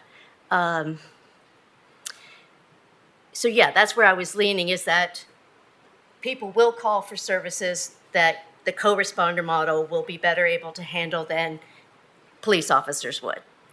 But I'm going to abstain on this vote because the application's already been put in, so I'm not sure why my opinion matters.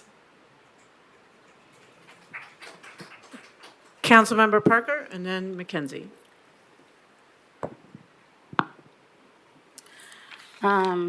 Just a couple of things. When referring to the co-response teams as providing judicial diversion, I feel like at the outset we're already criminalizing people in crisis. We don't know, what the situation is of the calls. A lot of the call data that we're seeing could be handled by an alternative response team and does not seem to need a police officer there. Only 3% of the calls have resulted in an arrest. I have not heard any justification for a need for KPD officers to be present. I haven't seen a justification for a need for co-response versus alternative response. I am not a supporter of co-response. I'm, willing to hear others who are appreciative of the program.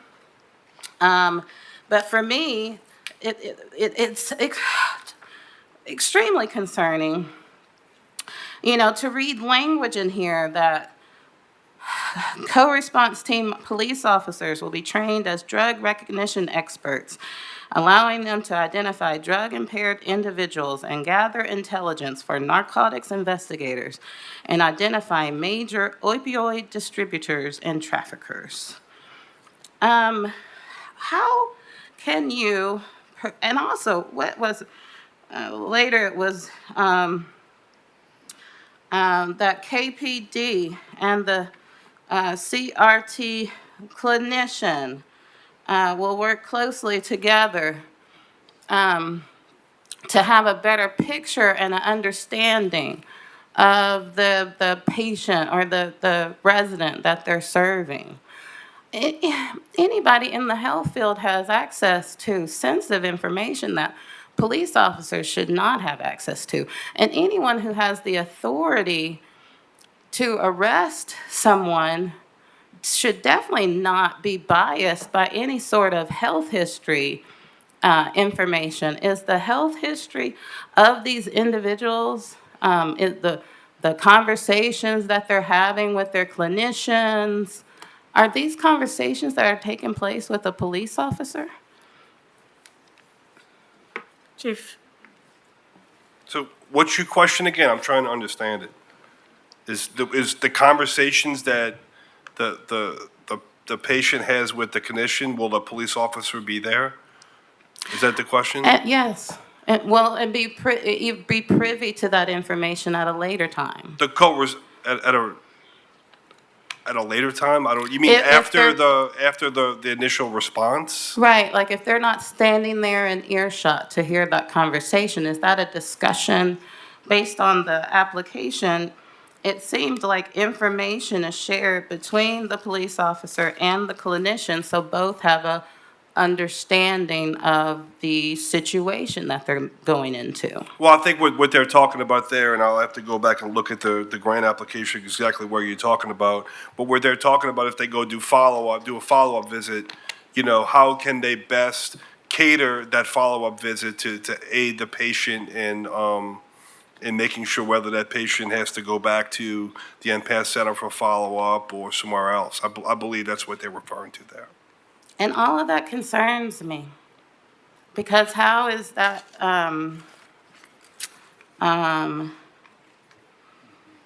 not,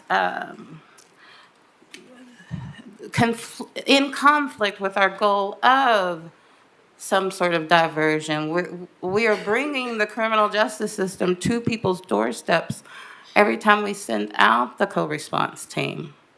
Are we not? Is that officer not still have discretion to make arrest as a part of that team? I believe the data speaks for itself. We have less than 3% of the calls that we've gone on, we've made arrest on, and I'm very, very proud of that. And I can't even imagine what follow-up, what could be said to these folks. Is this like a carrot and a stick approach through the co-response team? If you allow us to have these follow-up visits, then we won't, you won't have to face these criminal charges. Is it a carrot and a stick program? no. It is not. Ms. Parker, I'm going to go on to your colleagues who have their lights on, Councilmember McKenzie and then Councilmember Fugit. Thank you, Mayor.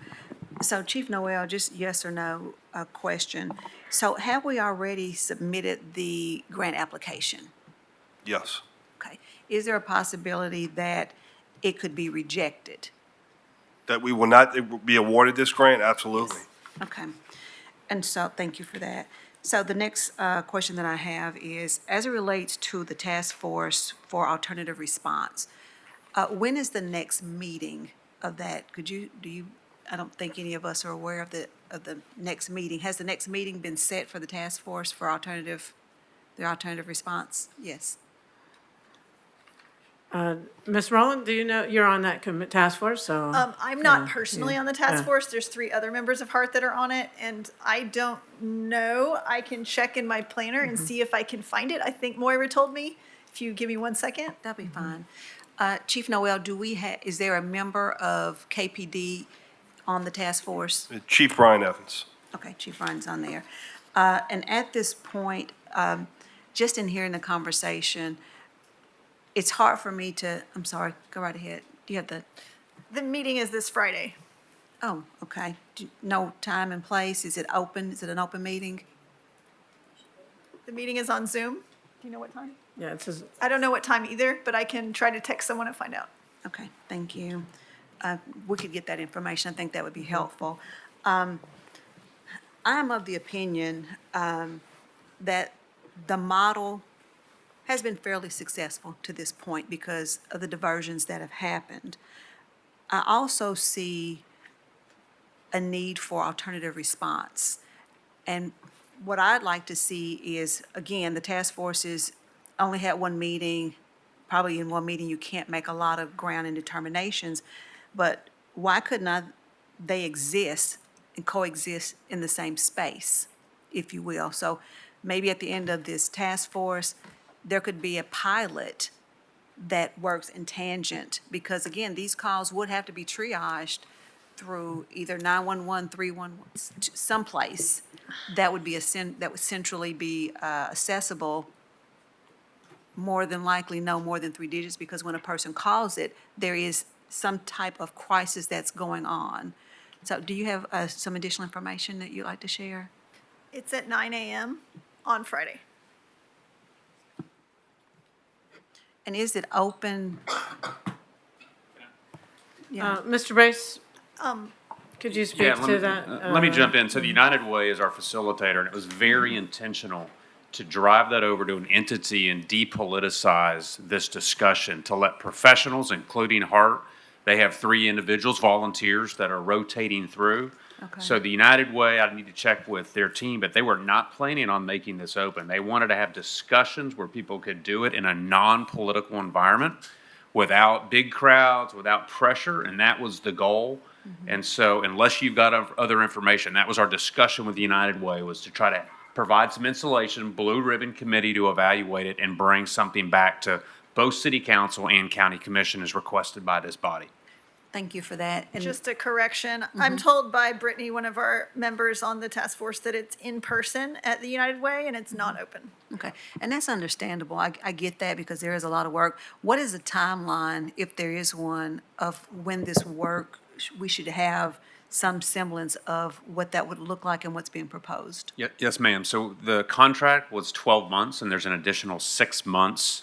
I'd have to go back and read it, but they feel comfortable that they will get this work done in that next 6-month window, and we'll report back again. I think the sequence that Mayor Kincaid and I have talked about is it would come in to both City Council and County Commission and explore the idea of Vice Mayor Smith of a joint workshop to hear those results. And that's the plan. So we hope to have it in 6 months, but let me get you an exact date on the contract. No, that would be great. And then Chief Noel, based on what your familiarity is with alternative response, I know that you're very familiar with the co-responder team. Do you see a possibility that there could be coexistence?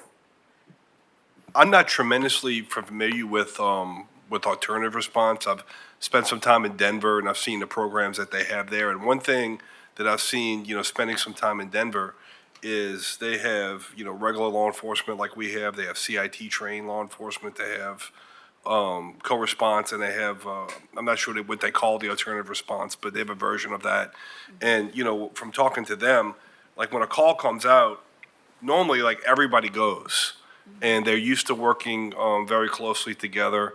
And one thing that I will say is that, there's a need now for us to be able to provide these services, and we're doing it now. And I'm very proud of the work that our team is doing. Knoxville was just selected by the Office of Violence Against Women for our co-responder program to be a mentor site for other agencies to come learn how to do this. We just found that out last week. So we absolutely have a need here, and I'm really proud of the men and women who are doing this work. Every one of our co-responders from the KPD side are volunteers, and I'm very, very proud of that. They step up, volunteer to do this work because they want to help people. Thank you. Councilmember Fugit? Thank you. Just a couple of comments. I do intend to support this because I remember at our workshop way back when we started talking about this, the big barrier is right now, when people are in crisis, they call 911. Unless the E911 center has a different way to triage calls, they have fire or police to send to when community members call and they see something and they need help. What I would say is this is a far cry from what I remember former police chief Keith saying way long ago, 25 years ago, that at 5 o'clock, police get every call. They're the people that go. So it may not be the perfect solution, but we have come light years from that being the only response. That is why that's why it is judicial diversion, because when you don't know what to do with people who are in crisis and there's no place to send them, they've gone to jail in the past, which is not the right place. So I am very pleased with the outcomes that we're getting so far. I've said it before, my colleagues have said it, I believe they can coexist. I believe we need both because police officers can only cover so many places. It's like the chief said. There may be other instances that don't require a law enforcement presence, but right now that's what we've got. We want to get both, but I don't want to not be able to offer more services in the meantime, which is why I will support this. Councilmember Ryder? Yeah, I just wanted to address a couple of comments. I was trying to take notes of different things that were said by speakers and colleagues and staff. One thing that was said was 97% of the co-responder calls don't result in arrests. That tells us that we don't need police. That doesn't tell us that we don't need police. I don't believe that. I don't think I need Chief Noel or anybody from KPD to respond to that. That tells us, well, it tells me a couple of things. Number one, that makes the assumption that police just arrest people and that's all they're out there for. And I will say, that's fine if that's your opinion. And I'm going to say, I was raised in a family, not just in my household, my whole family. Police were bad guys, physicians were bad guys, and politicians were bad guys. Now at the family reunions, they just tell me physicians and politicians are bad guys. So I still go. I love my family. But I was taught that the police were bad guys and they were never there to help me. And I understand that some people feel that way. But my husband does sometimes have to call the police to send them to help people who are making suicidal ideations and other things. And he saves some of his patients that way. And when they don't make it, it's a very sad thing. And he is very unhappy about that. So I don't think it's a fair thing to assume that all of anything is bad and that all police do is arrest people, because that's not what they're there for. The other tied comment is we don't understand the details of each individual call. And maybe that's part of the ongoing conversation is to have more details about how the calls parse out. I know that was part of the conversation 2 weeks ago. But part of we don't understand the details of the call is exactly that. We don't understand the details of the call. We don't know what's going on there. It's not in a vacuum. There's other things happening around when somebody goes out. There are other individuals. It's not singular people. I believe what we learned 2 weeks ago when we talked about this is some of the calls are domestic violence, and some of them involve children, and some of them involve other family members, and some of them involve outside people. So to assume it's one person with one problem, I don't think, Chief Noel, that's a correct assessment, right? Sometimes it's multiple people, could be a crowd, and there's things that one person on the co-responder team may be dealing with, and the social workers dealing with other aspects of it, and the police presence there enables them to deal with one thing. The one exciting thing about this job is every call is completely different. Well, you won't get bored then, I guess. And I would say, I saw that today. I went out for lunch with a friend, and when I left, and I don't know the details of what happened there, but when I left, there was AMR, KPD, and KFD on Broadway. And at first, we just assumed somebody drove into the creek there, that it had been a car accident. But what it appeared was, I think it's possible somebody OD'd. There was someone on the ground. It was not a car, and police were there handling the traffic and some of the other aspects of it. Fire was doing their part of it. They probably got there before AMR. We saw it late in the thing, but everybody had a role that they played. It's not a singular thing. And I will fairly say, because I think some of the things that get said are assumptions, that I can make some assumptions, and they may not be entirely accurate about what I saw there. But I saw different people playing different roles because there was more than just the person who was having the crisis or whatever issue was going on with them. There were a lot of other aspects going on. So I think when we talk about this and we talk about who needs to be there and who doesn't need to be there, we don't know the details of the call, and we don't know what all needs to be there, and it doesn't occur in a vacuum. And I think we're ready to vote on this.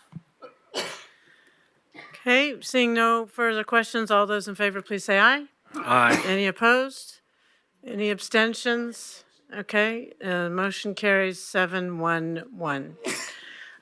Council members, do you want to have a 10-minute recess? Okay, let's reconvene at 8:20.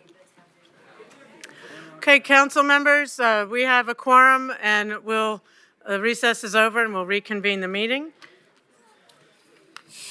Mr. Johnson, if you could start by, reading item 12A.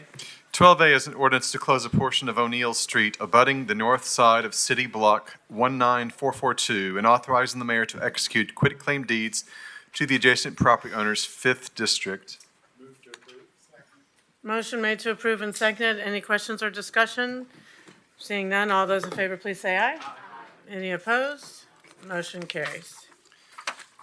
12B is an ordinance to change the street name of Willow Avenue to Patton Street between Florida Street and McCalla Avenue, City of Knoxville applicant 6th district. Motion made to approve and seconded. Any questions or discussion? Seeing none, all those in favor, please say aye. Any opposed? Motion carries. 12C is an ordinance to change the base zoning classification of property located at 0 St. Mary Street from INST district to RN6 district. Jim Hatfield applicant 5th district. Motion made to approve and seconded. There's nobody signed up to speak to this. Okay. Council members, these next two items, C and D, are part of an ongoing investment that the city has made in the St. Mary's campus. As you know, our public safety complex and city court building, housing pension, city court, police, fire, KEMA, backup 911 center is open and running.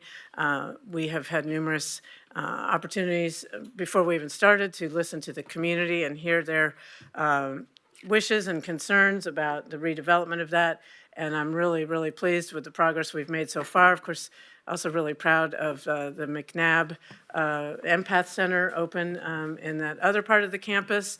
One thing we heard loud and clear is from the many community members who have a long history of either working at or getting health services or other major milestones at the St. Mary's when it was a hospital.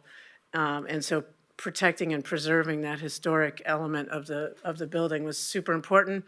That has been done, and these items represent the next phase of that investment. I want to thank council members Ryder and Thomas and all the constituencies that you represent for participating in those meetings and listening to concerns and helping us move forward in a positive way. Councilmember Thomas. Yes, just overall, the 8 acres of this property, as it's evolved, it's providing services for all kinds of different needs. We talk about the fire department and the police department. Also, you got a nursing school. You've also got urgent care that takes care of medical emergencies and psychological care as well. You've got a dental clinic close by that will take 10 care, and not all of them do. So you've got, on this one area, addressing a lot of different needs. And now we're getting to the housing phase, and I'm really excited about that. This next 2 items are related. And I want to commend KCDC for coming out, Ben, Mr. Hatfield, Michelle Ivester, the president of the Neighborhood Association, is here, and she helped coordinate a lot of those meetings. And out of that came a well-crafted, I think, plan. You'll notice that the first one that we're about to vote on is an RN6. That will be density mostly inside the perimeter. And then the next one, the RN4, will be more along the outside of the perimeter, where it will be kind of a transition period into the neighborhood. And so you'll be able to build a lot of good housing on this space in a way that's compatible with the neighborhood and good for the residents, the future residents there. So anyway, I'm very much in favor of this, and I look forward to moving ahead. Amenities offered to the neighborhood too. They're working on uniting some green space. There's been a small park just north of Fulton High School that's been underused and maybe is not as maintained as much as it could be. But with that park and some available space within the St. Mary's context, we want a unified park that the neighbors will be able to use. Looking down the road a little bit, there's some issues about traffic, and we are already looking at that. There's good bus service already there. One of the buses run once an hour. Maybe we look at that, maybe running it every 30 minutes or so like that. But anyway, I'm very much in favor of this, and this is something that I hope continues to go well, and of course, I'm very much in favor of. Thank you. Any further questions or comments? Councilmember Roberto. Thank you, Mayor. I know you mentioned the historical preservation piece. Can we talk a little bit more about that? Because that's always been something that I'm really interested in making sure we preserve there. Mr. Hatfield or Ben Bentley from KCDC, would one of you come and speak to that, please?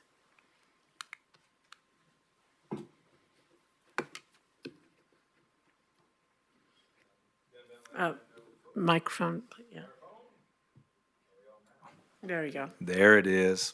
Ben Bentley, 901 North Broadway. So yeah, historic preservation has been a consistent theme of every community conversation that we've had. And that building, it does add a significant cost to try to preserve it, but we think it's the right thing to do, both from an environmental standpoint, from a history of the site. So many people tell stories of relatives being treated there or births happening there, and there's a strong connection. So we're committed to that. That's actually one of the beautiful things about trying to do a direct negotiation. And we don't have a development in mind right now, but the density that we're putting in place, the RN6 that abuts the historic building, will allow financially for a development deal to be viable in that space. And then, as Councilman Thomas alluded to, the RN4 allows it to step down and be in keeping with the neighborhood. So all that to say, historic preservation is expensive, but it's going to happen here, and it's going to be a great project. I think it's well worth it, especially having looked at that inside that building. It's amazing. So I think that's a great thing. So thank you. Seeing no further questions or discussion, all those in favor, please say aye. Any opposed? Motion carries. 12D is an ordinance to change the base zoning classification of property located at 1914 Huron Street from INST district to RN4 district, leaving all special purpose and overlay districts unchanged. Jim Hatfield, applicant, 5th district. Motion made to approve and seconded. Any questions or discussion? Seeing none, all those in favor, please say aye. Any opposed? Motion carries.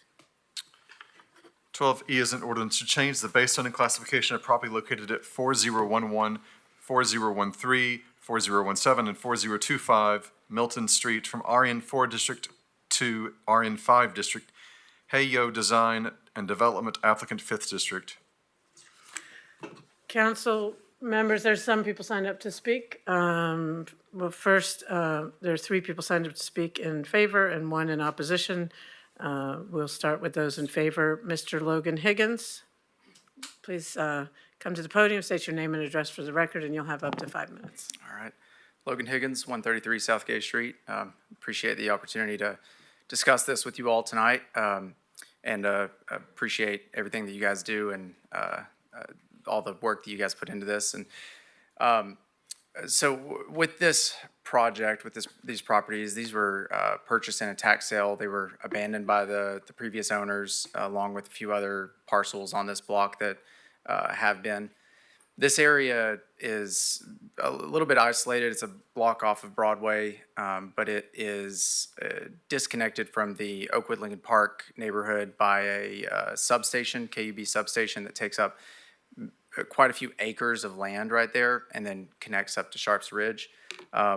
There's also between this and Broadway, these parcels is really a very large railroad right-of-way and commercially zoned industrial use land. So the reason for the request here is when we started looking at what would be possible at this site, the RN4 currently allows up to 11 multifamily units or 7 townhouse units if they were all combined as it is. We're not really trying to max out the density or really increase that. It's more, we don't believe that multifamily is a very feasible route here with the topography and the site itself, the amount of work that would need to go into civil engineering and the development of this into multifamily for the units that it would get. Instead, we're looking at doing duplexes and maybe townhouses, but really focused on the duplexes. And our goal is to be able to keep the 4 parcels, historically legal parcels, how they are, and put duplexes on them. Unfortunately, RN4 requires a minimum of 7,000 square feet in order to do a duplex on a parcel. Only one of these really calculates at 7,000 square feet, and even that's questionable. Won't get into that, but overall, we don't think that any of the 4 can actually support duplex as they are. They would have to be replatted, and then it would also be fewer units in going that route. If we were to take the replat route, I think townhouses would be a more appropriate use. But the point is with this request, this area, it is right in between, the block is RN4, like I said, across from it is commercially zoned, behind it is RN4, and then behind that is RN2 and Sharps Ridge. We believe that RN5 would be a good transition. Not much has happened in this area over the years because of the amount of land that KUB owns, the Sharps Ridge land, and the industrial land and the railroad there.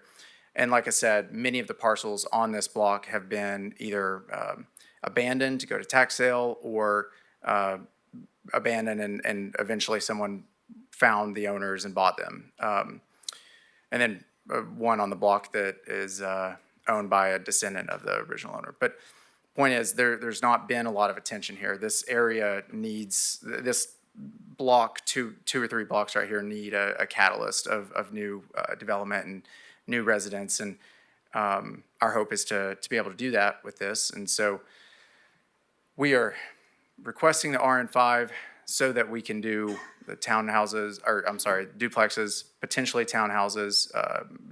And the reason I say that with the asterisk of uncertainty is at this point, there is still some discovery to be done to figure out exactly how big the parcels are and what all would go into the civil engineering requirements for that. But the last thing I'll say before, last couple things I'll say before I hand it over to others. The RN5, the difference between RN5 and RN4, the intensity, if someone were to try to max it out with the most number of units they could get, it would be 14 units. Currently, it can legally have 11 units. So that's only an increase of a potential 3 units with that. If this were missing middle, which TDR overlay happens just block and a half over, it would be allowed 20 units.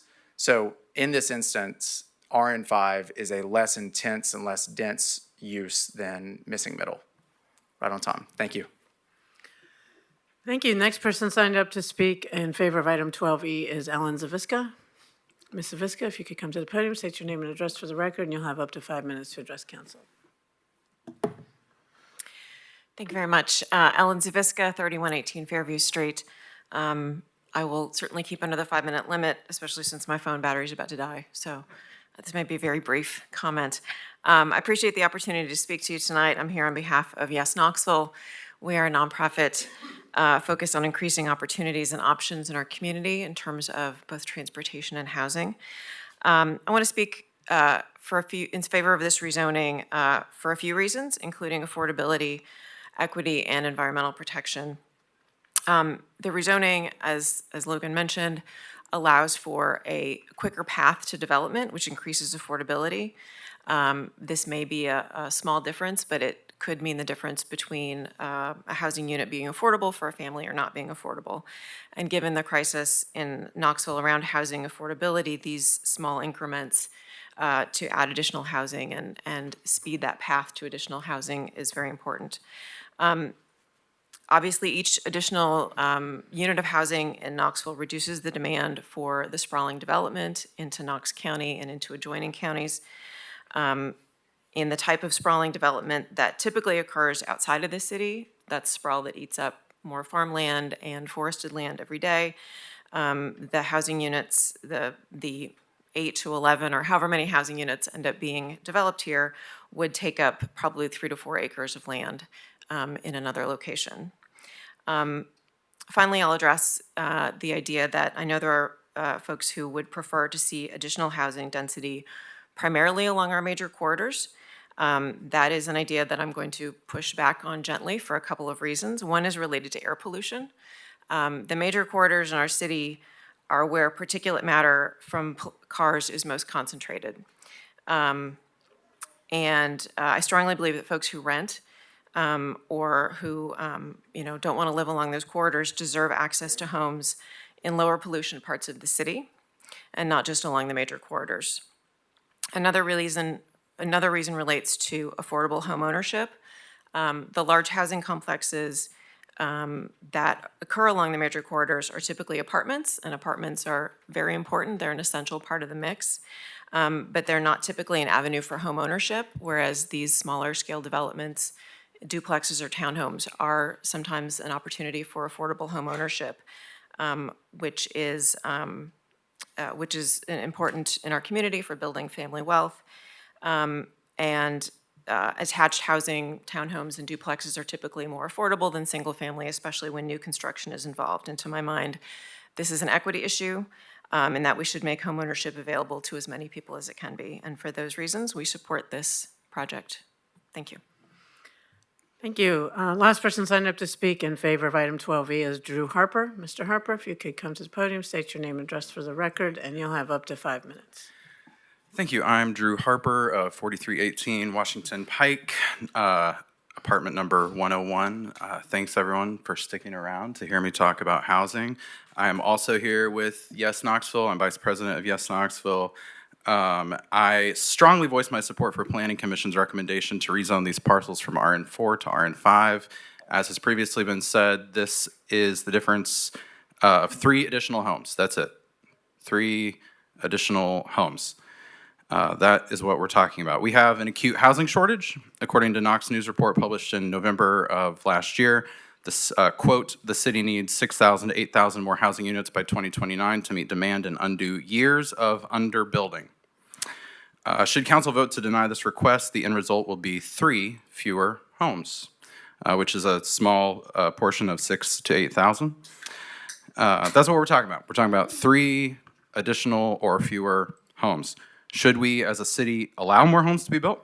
Or should we spend time and energy and, as everyone here has tonight, bureaucratic twists and turns to limit local home building?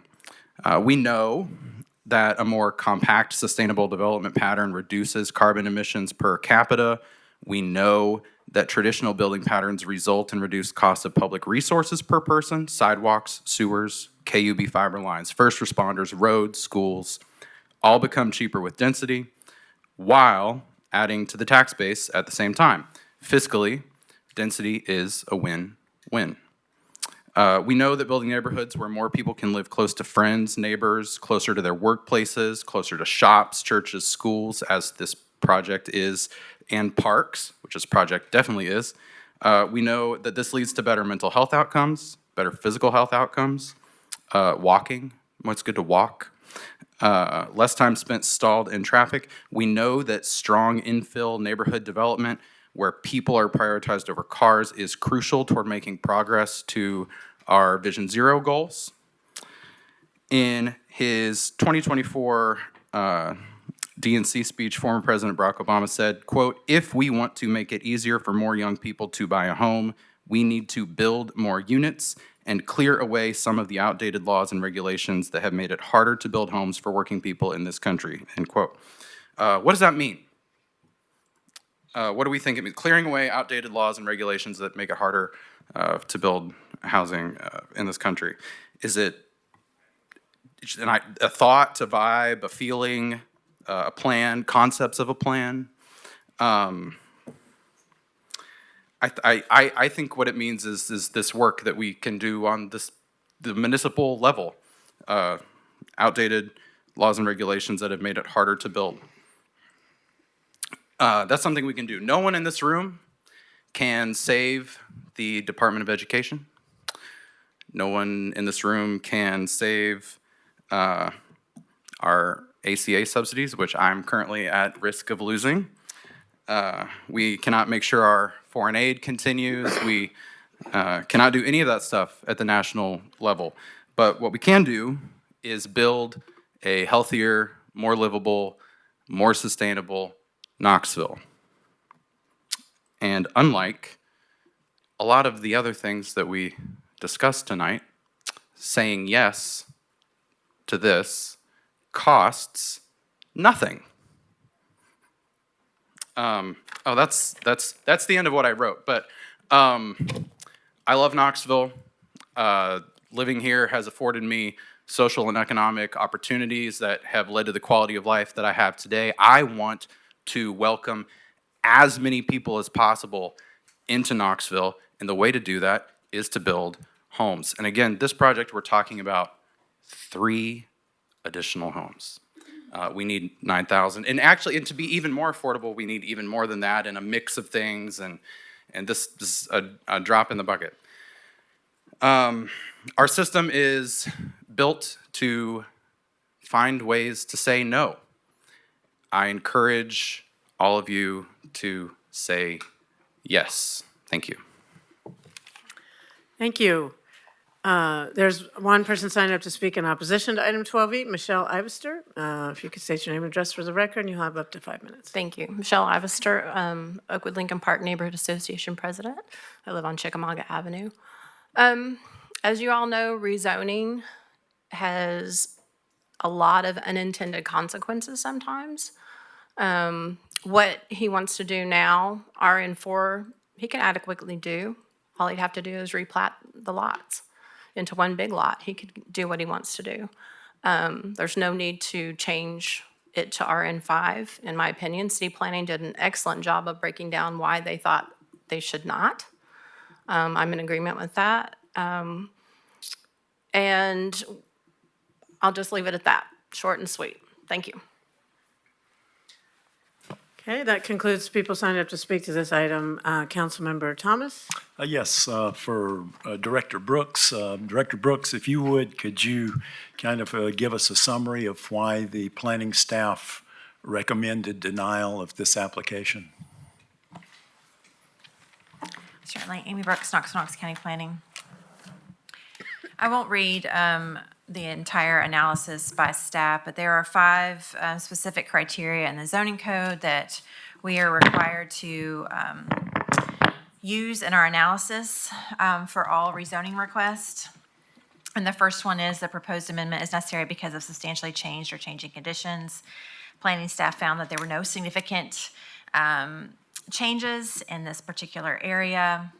Number 2, is it consistent with the intent and purposes of the code? So there was an acknowledgement of, that it is aligned with the medium density land use classification. For this particular area, there was an analysis done related to where it was located in terms of North Broadway, acknowledging that it is separated by a railroad facility, so it does isolate Milton Street from the commercial development. The property does not meet the intent of the RN5 district as is located isolated area devoid of medium density developments. It is not a transitional area despite its proximity to North Broadway due to this railroad right of way. and then there was a discussion about the existing RN4 district, and now it does allow similar uses to the RN5, so that it's not that different. And then number 3, the primary difference between RN5 and RN4 district is the intensity of the multifamily and townhouse developments allowed by right. That's already been discussed.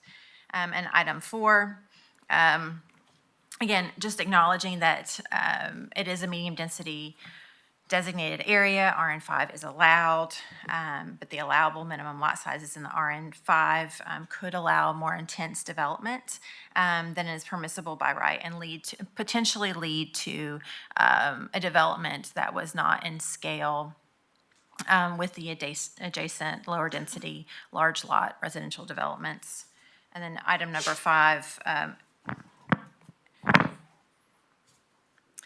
acknowledging that CAT is in close proximity, but you might be challenged to get there because of the lack of pedestrian facilities in this area.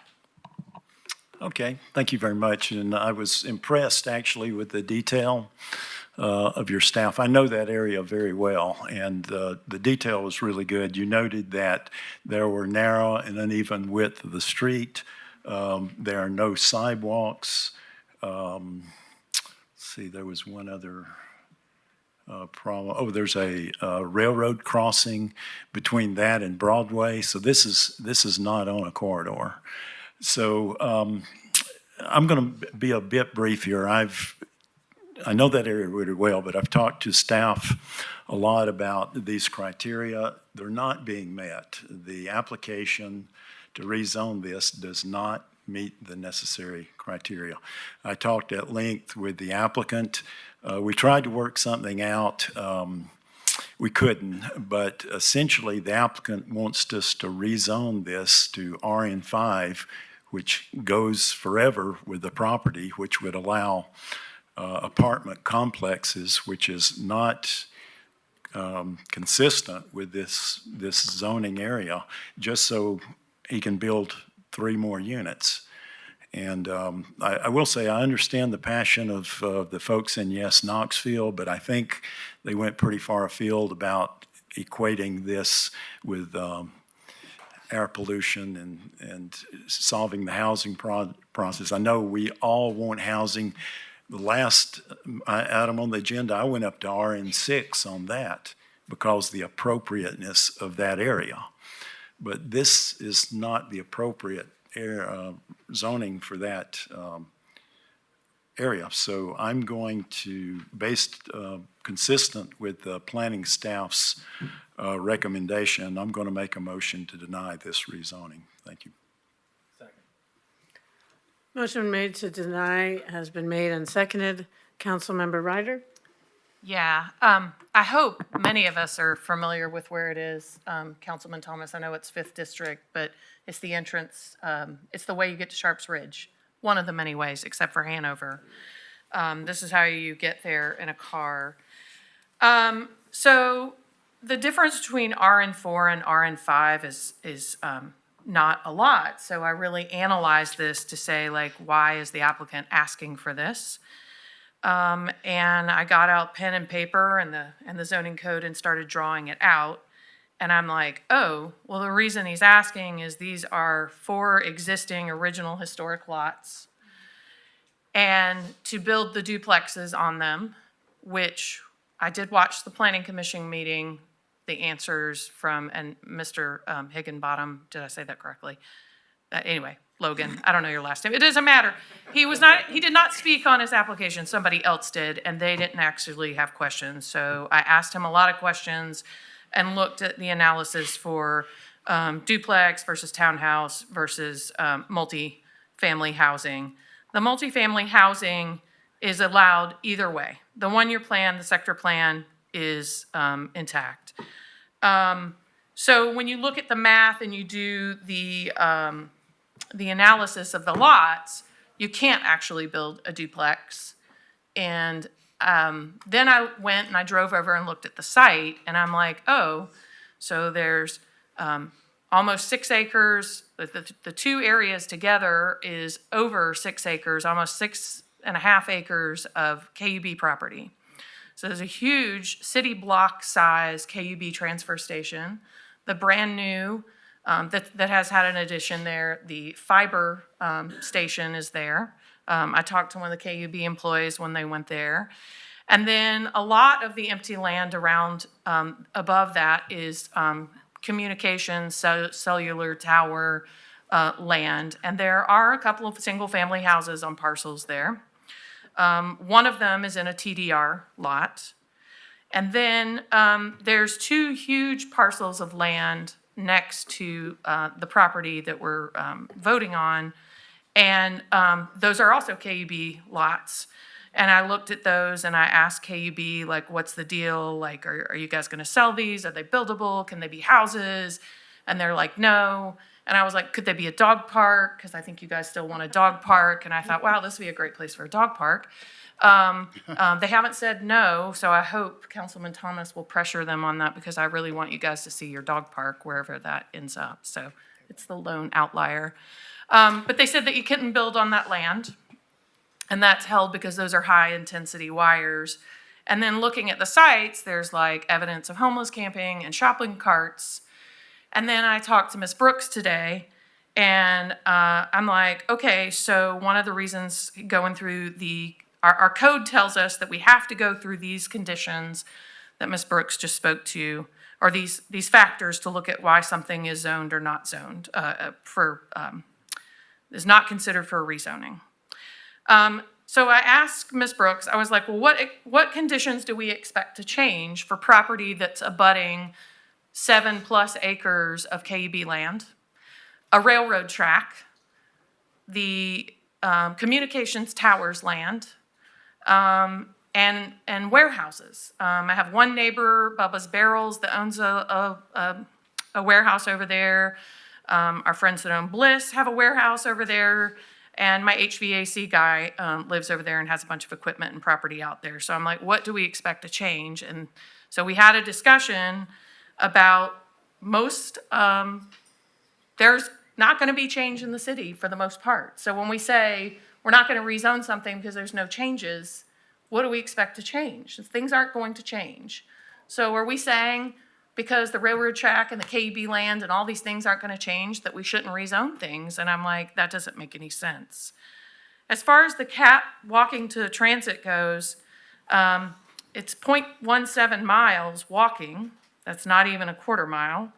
That's as you would walk. That's not as the crow flies.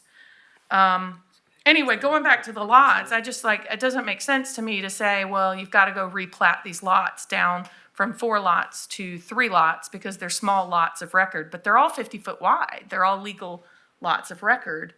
And so to say that you have to replat them to be able to build duplexes didn't make sense to me. I'm going to run out of time, and I don't know if anybody else is going to say anything, but I'm going to support this, and I can continue on, say more things if needed. Councilmember Ryder, there's another of your colleagues with their light on, so if you still have questions or comments, I'll come back to you after Vice Mayor Smith. Yeah, I studied this pretty heavy because I feel compelled by both sides of this equation. I think the planning staff recommendation is spot on its face. I always appreciate, yes, Knoxville's advocacy for more units, particularly infill, because everybody deserves a space, opportunity to live in neighborhoods where we all like to live. And I also feel compelled by Councilwoman Ryder's argument around this particular property. I'm not sure what was going to trigger change given those kind of industrial-oriented properties around it. So I think, I'm a bit torn on this. I think I did have one question. It's medium density classification. Is that right, Ms. Brooks? Yes, it's medium density residential and office. And is RN6 medium residential? RN6 is permitted in MDRO. MDRO. And Which so is what I this guess, Mr. Higgins, if you would come back up. Why didn't you ask for RN6? We just felt like that wasn't necessary to go that intense with it, and the RN5 gets the duplex allowances here. Okay. And how many more units would you be allowed if you went for RN6? I know you're an architect, and I'm asking you on the spot, but you're way better at guessing than I would be for Is this. it 800 square foot in RN6 per unit? If I'm remembering correctly. Well, it's less than that. You're asking, is it for which? For RN6, RN6. multifamily. Multifamily for RN6 is 5,000 square feet For the first two. plus 950 square feet per additional dwelling unit. So approximately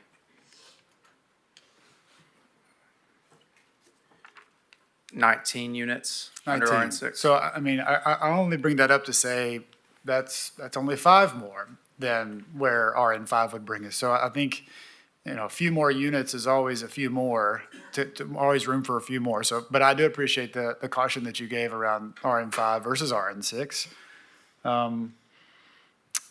So, I don't really have a specific point to make, other than I think this is very hard because I think it doesn't meet the justification as outlined in the ordinance, or the requirements for rezoning. At the same time, I think if you were to upgrade or upzone any area, this would be a good spot to do it, given its kind of closed off nature. With that said, I am not a fan, I've been consistent about this, about if an area doesn't, has a certain level of zoning, we can't piecemeal our way into, well, this property or this property or this property. Even though the TDR designation was designated 20-something years ago, there's a reason it wasn't included. And so it's largely because of the lack of pedestrian infrastructure and other things that Councilmember Thomas is often keen to point out when it comes to these developments. So I'm compelled by both sides of this, so I'm going to shut up now. Councilmember Parker? Thank you, Mayor. I have a couple of different thoughts on this. But I do appreciate the comments from the speakers and share your concerns about focusing residential development, affordable especially, along the corridors, and raise some of those issues that you raised during my campaign, and I still feel that way, and want to see not only different types of housing in residential areas, but also the kind that tends to be controversial, the supportive housing and the housing that has services attached to it.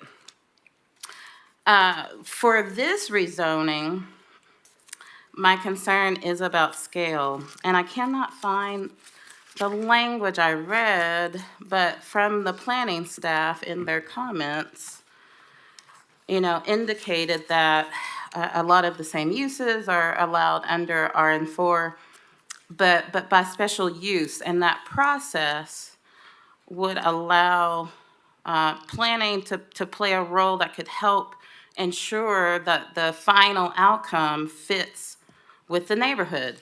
And when I look at these sketches these drawings don't really show us anything, the outlines of the property, but you can see, little single-family homes spread throughout this neighborhood, one right next door to the property. And we have already seen some developments pop up in Knoxville where the scale is completely wrong for the current housing that's there.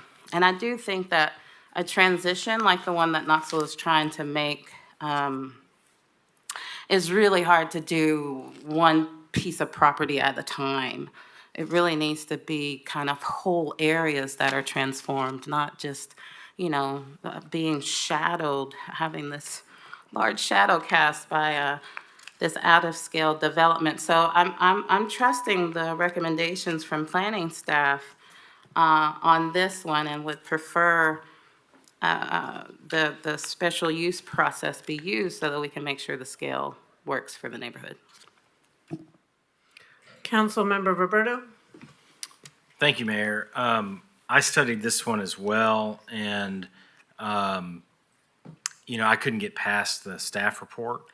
And the report really, like Councilmember Thomas said, it really details out the reason why staff wasn't supporting what Mr. Higgins, what you were trying to do. And I commend you for working on what you're working on to try to provide more housing, because we definitely need it.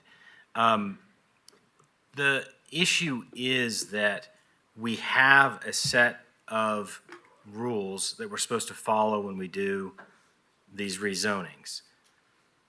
When we say, I don't want to follow those rules, then that might be good for you today.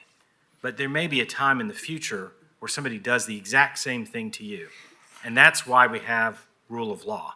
And that's why it's really important that we follow the rules. Now, if somebody thinks these rules aren't good, then bring an ordinance change and change them. But these are what I'm looking at right now. So again, I commend what you're doing. I support what you're trying to do there, but we have to follow what the rules are. Now, the other part of this is that when I look at this, you were saying, look, I have to replot this and have to do these other things in order to make this work for what I had wanted to do with the duplexes. And I don't know if you wanted to sell the duplexes to individual homeowners, if you wanted to rent the duplexes. I'm not sure what you were wanting to do there, but that's your business, your property. But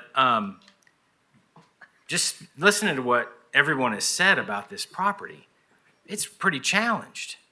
I mean, you got the KUB thing on one side, you got the railroad, you got all these things going on. I mean, that's a challenged property, and you're really restricted in what you're doing.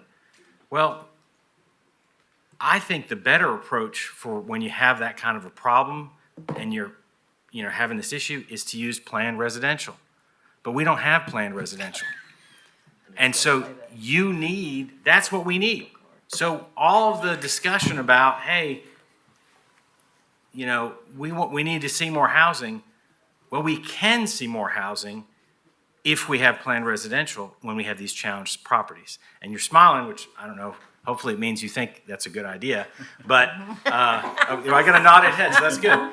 But that's why I've been talking about planned residential for so long. Now, it's true on smaller scale things like you're talking about here. It's true on bigger scale things. But it provides the flexibility you're looking at, because it's not a rezoning, it's an overlay. And then there's, approvals, and we go through this process of figuring out, well, what does the neighborhood feel like is challenged and things like that. So I can't support this one because of the staff recommendation, but I would hope that we can get some more advocates for planned residential. Thank you. Councilmember Singh? Thank you, Mayor. I'm going to just call you Mr. Logan. Would you mind coming up? I have a couple questions for you. It's Higgins. I'm sorry, I messed I up. know. I like taking bottom. No problem.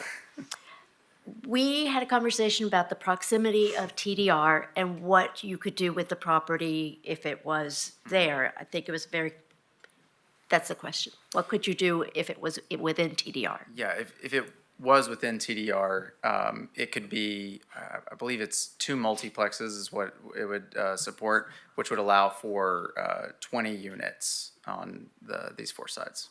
And how far is it from TDR boundary? A block and a half-ish. It's not the next block over, but the one after that is TDR. Okay.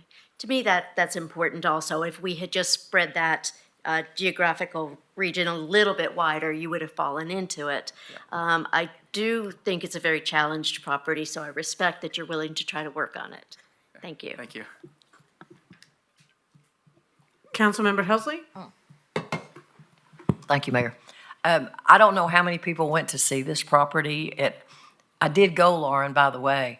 There's really, she's telling the truth. It is like KUB, substation, a lot of the high-powered lines, like, I don't know if you want to live under them or not, but good luck with that. Railroad track, there's just nothing. There's not even a lot of neighbors. There's one house that looks like it might be being worked on. I'm not really sure if it's anybody's lives in or not, but at any rate, I can't think of any better place to add some additional housing because it's just, there's nothing there. It's not gonna get in the way of anybody, and I don't even think anybody would complain, maybe Charlie. But anyway, so I'm gonna support it just because we do need housing. Okay, let's see, Councilmember Ryder and then Councilmember Thomas. Yeah, so going back to we should stick with our rules things. If we deny everything based on no changing conditions, I guess we want everybody to tear down everything around and get rid of the railroad track and tell KUB to get on out of town and to pull down the towers because the conditions aren't gonna change. Sorry to sound sarcastic, but like, that's just, you gotta look and say, what could change here? And there's a lot of it that's not. No existing medium density housing right there. There is, and Ms. Brooks and I went through that on the phone today. There's a single-family house that's being renovated on a large parcel just down from it, and then there's a sixplex on a larger RN4 zoned house. So I'll just say I disagree with staff's assessment because when you get there and zoom in, there is medium density. It is 0.717 miles from CAT.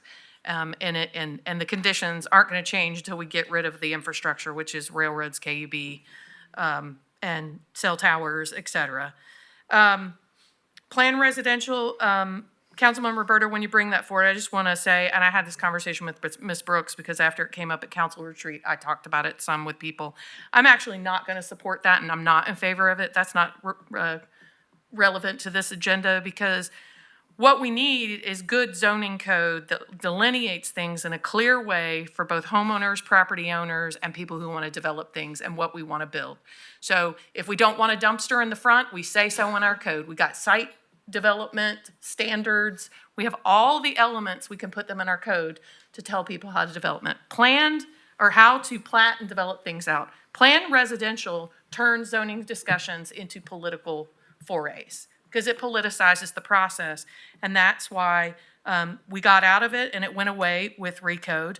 And why the county is also having conversations about getting out of it and a lot of different municipalities and stuff. So we'll just agree to disagree on that. We can't just tell people they can only live on corridors or they can buy single-family houses to live in neighborhoods. That just doesn't seem reasonable. I have a 24-plex up the street from me. I have a duplex across the street. I have multiplexes down the street. Many of the neighborhoods in my district do. I don't see the harm in how it's not harming me, and it's fine. And we have standards for how things get laid out and how they happen. And I will just say, Mr. Higgins, you can answer this really quick because I still have some things I'm going to say. But my understanding in discussions with you, the reason that you asked for RN5 instead of RN6 is because RN5 was all you needed to be able to build duplexes and keep the lots without replatting them. Correct. Okay, so you didn't need RN6. Correct. But with RN4, you have to reduce it to 3 lots. And that's the part that I have trouble with. Thank you. There's a lot of large plats of land surrounding there that are zoned RN4. And those large plats of RN4 can have lots of medium density housing. And the other thing, scale got brought up over here, I believe. RN4 allows 45-foot height within it for medium density housing. So right now, he could do 45-foot high in RN4, right now. Multiplex. He could do a multiplex at 45-foot high, but he can't do that in RN5 because it's a contradiction. It's 35. So if we're worried that RN5 is going to get you something bigger scale, it's not. It's going to be shorter, and I don't know why that is, but it's there, plain as day in the code. So maybe we found an error tonight. Mr. Higgins pointed that out to me when the comment was made. So I will support it because he has to build something shorter in RN5 than in RN4, and that will be more in scale for, I hope you get a dog park there or somewhere close. That's it. I'll be quiet, but I can't agree. And, the last thing I wanted to say, because I have 40 seconds. Recently, a 19-year-old constituent was lamenting to me about a new apartment complex, like a mega apartment complex that was going in. And this is someone who pays rent and wants to be able to start paying themselves by owning something. And he's just like, man, all the houses are too expensive, and all they ever build new is these apartment complexes. And I don't want to live in the apartment complexes. They want to live in the neighborhoods. So let's consider that that is the option, that we have to do more things. And because it's one block off the corridor, not really near any houses, I don't think we should not do it. Councilmember Thomas. Yes, Councilperson Ryder, the choice here is not between living on a corridor and having a single-family residence. That's not the choice here. We all want housing. It's just where and how. And the duplexes are add a lot of density. And Mr. Higgins could do what he wants to in the present zoning. He knew what it was zoned at when he bought the property. He can rezone the lots. He owns all the contiguous property. You can correct me if I'm wrong, but owns all the contiguous property. He can have that reformatted. And so we're going to spot zone up to RN5 so that he can build 3 more units. That's not going to solve the housing problem. That's not going to solve the pollution problem. And I will add also,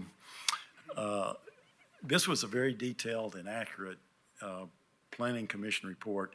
It got 4 votes on the Planning Commission, and 4 out of the 6 city appointees on the Planning Commission were the 4 votes. And that's people who are most sensitive to the neighborhood, who live in the city. So a majority of the planning commissioners who are city appointees supported the planning staff. So this spot zoning up into RN5, which is not consistent with what can be developed over there, I can't go along with it. It doesn't fit with the analysis of the planning staff.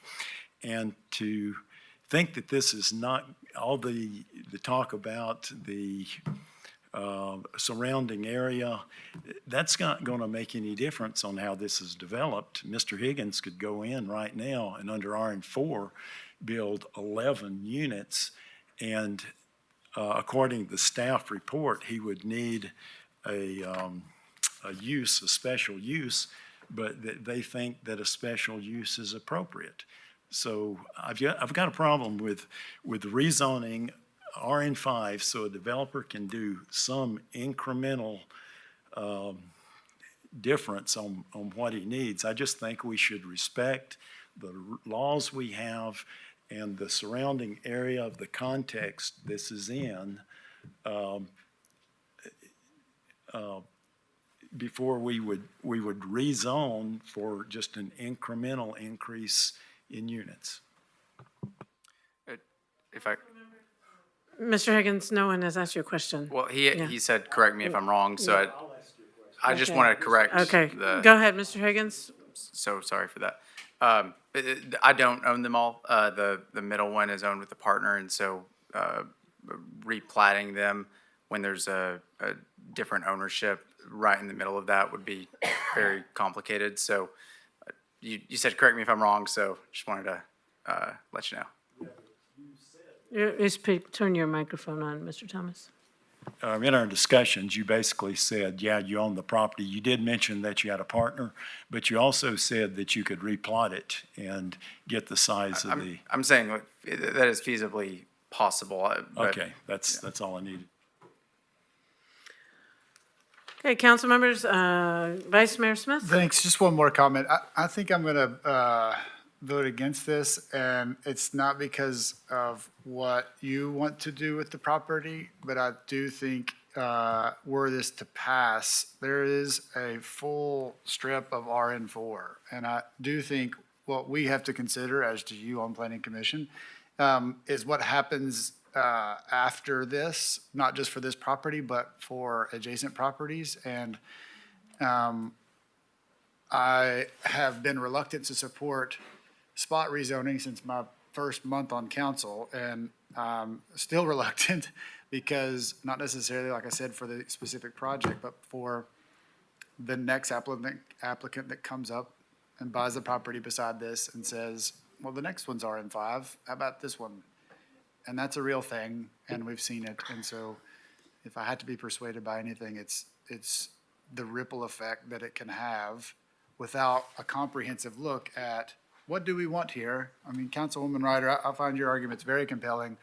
However, the things that are on the books now, are this. I mean, it is associated with RM4, RM4, RM4, I mean, there's like, I don't know, I'm looking at 30 properties right beside each other that are RN4, and this would be the first one to change. I'm not opposed to change. I've voted for more density in many places, but I think this one just spells ripple effect. So that's my concern. Councilmember Ryder. Yeah, I'm not going to deliberate any further or argue with anyone. Everybody has their opinions. Ms. Brooks, my understanding of what spot rezoning is spot rezoning is when it's at odds with the city's master plan and current zoning restrictions. So does that mean like the one-year plan, the sector plan? For myself, so I can sleep tonight, can you help me understand what spot rezoning is? I think you're correct. If it's inconsistent with the adopted plans, that is a key trigger for this could be potentially spot zoning. Okay, so the one-year plan and the sector plan, it is in compliance with them. So it's not spot rezoning.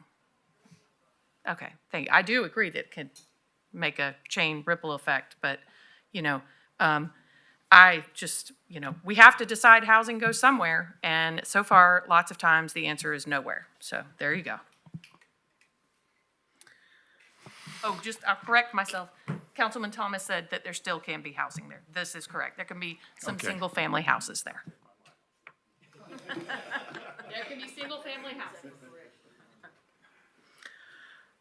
Okay, there are no more lights on, so just want to remind council that the motion on the floor is to deny the rezoning. So a yes vote is saying yes to denying the rezoning.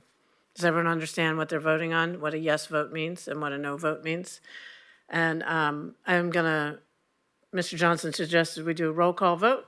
So Mr. Johnson, please conduct a roll call vote. Councilman Thomas? Yes. Councilwoman Fugit? No. Councilwoman Helsley? Councilwoman McKenzie? Yes. Councilwoman Parker? Yes. Councilwoman Ryder? No.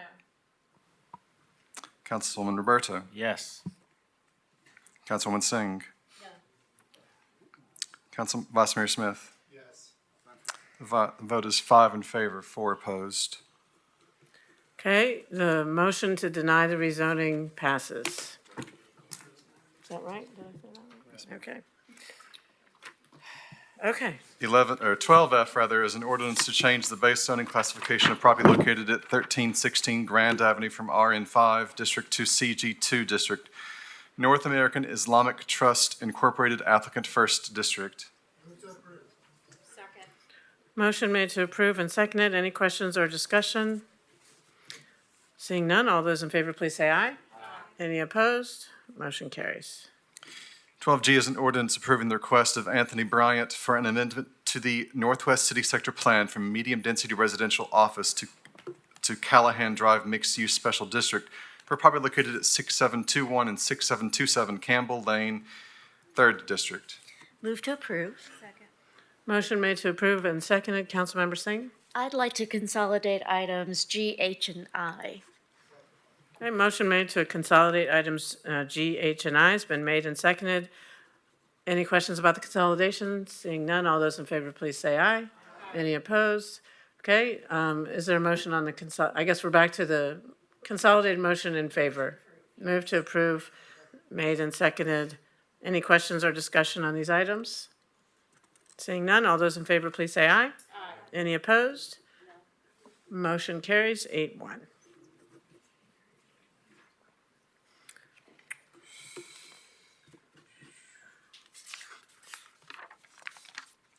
12J is an ordinance to change the base zoning classification of property located at 0 Kingston Court from RN1 district to RN2 district, leaving all special purpose and overlay districts unchanged. Kingston Court LLC applicant second district. Move to approve.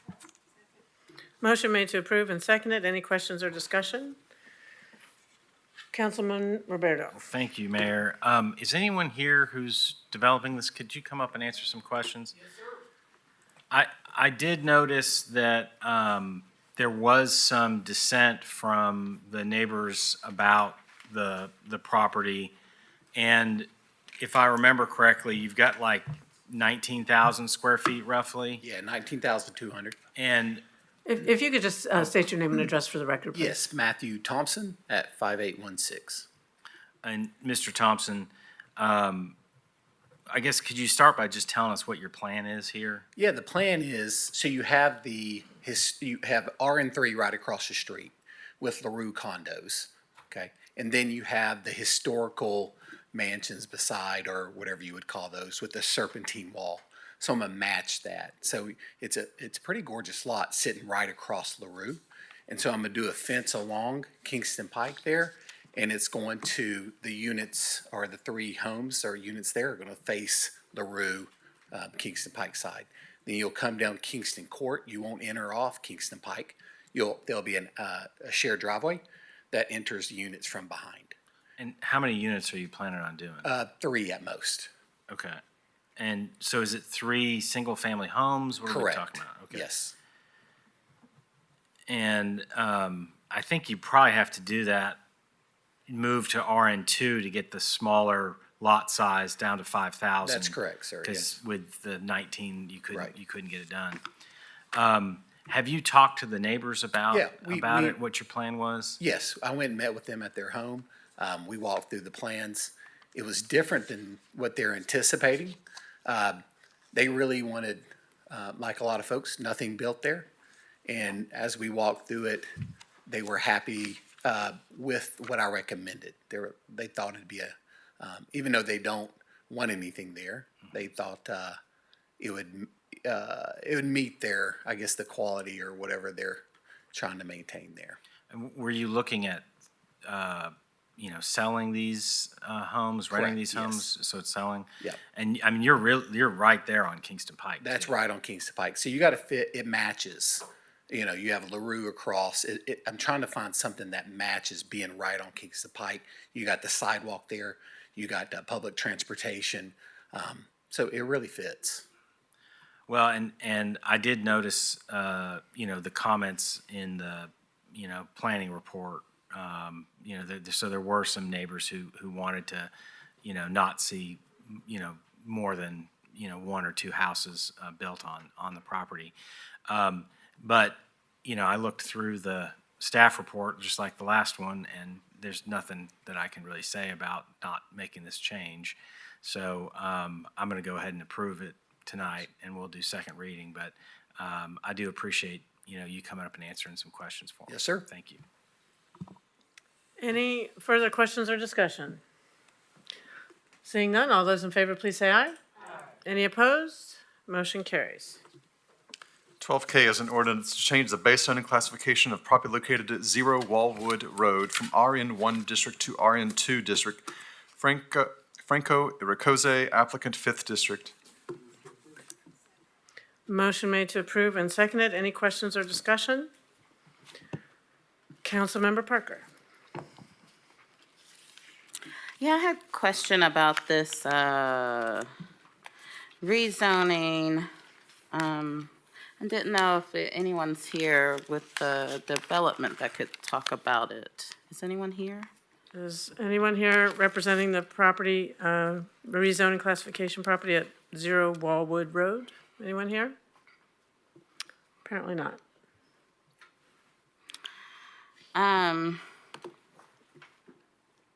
I was surprised to see this rezoning because I've grown to think of the only difference between RN1 and RN2 is lot size. And this is kind of like a traditional residential subdivision that didn't seem to fit in with those parameters. So I was just trying to get a better understanding of why the change to RN2. But there's no one here to speak to that. So I guess do you have any? Would planning staff have any insight? I know y'all took a look at that and made the recommendation to approve it. Director Brooks? I cannot speak to what the applicant specifically wants to do. Since this is on first reading, we can reach out to the applicant and make sure that they're here at the next meeting, if that's helpful. That would be, yeah, really helpful. Yeah, it will take a second reading, so we can have the applicant to come in and answer your questions. That'd be awesome. That'd be great. Yeah, Okay, thank you. I'll abstain tonight. Okay, Councilmember Thomas? I'm Okay. And seeing no other lights on, but there was a motion on this one, right? All those in favor, please say aye. Any opposed? Motion carries 8-0 with one abstention. All right, time now for public forum.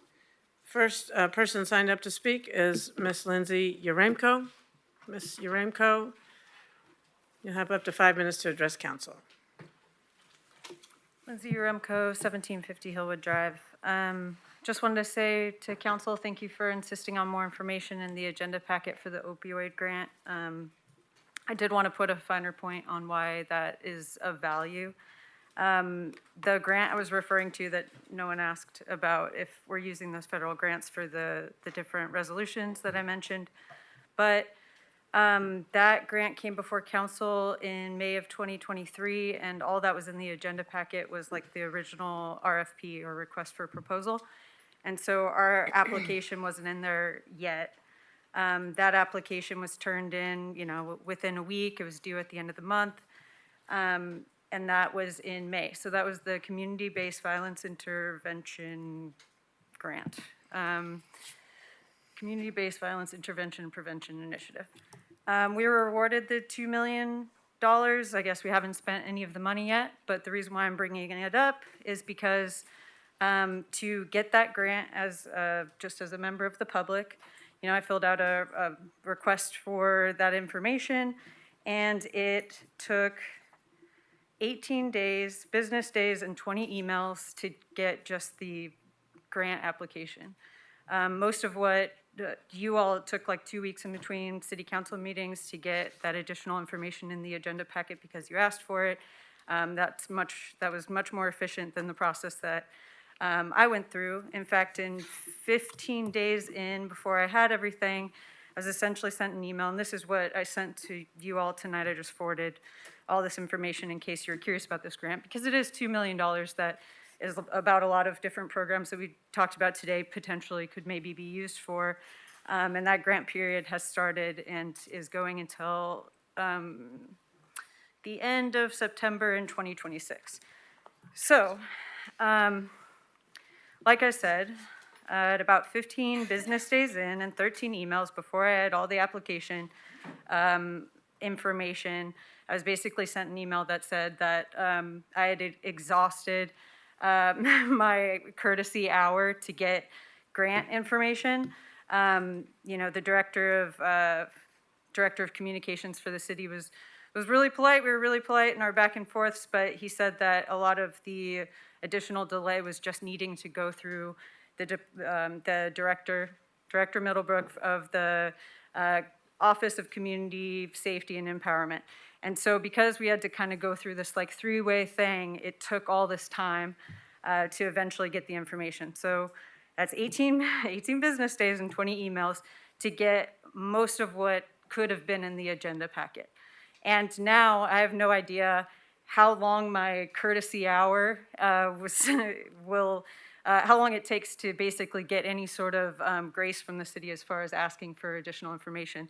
So I'm saying that it's really important that I'm hoping that you all continue this tradition of asking for this information to be included in the agenda packet, even though there doesn't seem to be any clear rules around that. But if the application is mostly ready at the time that it's coming before council, it'd be great if you all continued to insist on that. And I'm sure the Director of Communications for the City of Knoxville would also appreciate that, because I could have just, typed in the grant information and not bothered him. It would have taken us three business days and 7 more emails to get the additional information that was on the application but wouldn't have possibly been in the agenda packet. So that's my ask for council. I also wanted to say that, it's a choice of when the city decides to communicate about these programs and grants. I mean, tonight alone, we were having a discussion about KPD and the horseback program, and I'm glad the discussion happened, but I'm sure there's a more efficient way to introduce these programs rather than just it coming up on a related agenda item and then having to discuss if, oh, this was paid for with a grant. Okay, well, we won't question it then because it's free money. Or if a grant comes before you all and you're looking at it, I mean, Lynn Fugit, you said, or I'm sorry, Councilperson Fugit, you said more services in the meantime, right? But it's kind of a false dilemma because if there had been more involvement with the community earlier on, instead of just being like, well, we're either going to apply for this program or we're not, then maybe we could have applied for something else with those funds. So it'd be great if we were spending more time doing that. I know we're all tired. I'm so tired. I still have a whole other page of things I want to say. Thank you so much. That concludes your 5 Have a good minutes. Next person signed up for public forum is Larry McAfee. Mr. McAfee.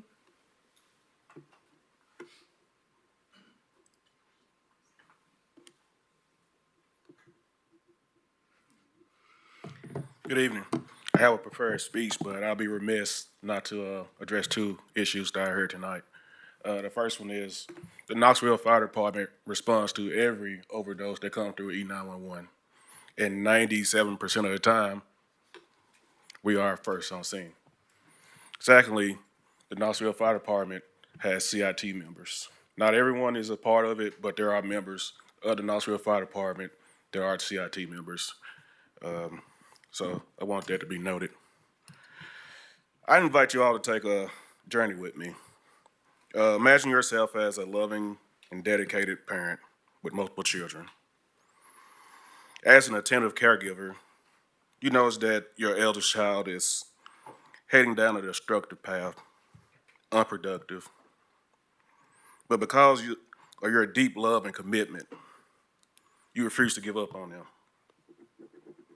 With support of your village, which is like your partners, your friends, your family, you implement a corrective plan to guide your child towards success. And it works. Your child turned things around and began to thrive.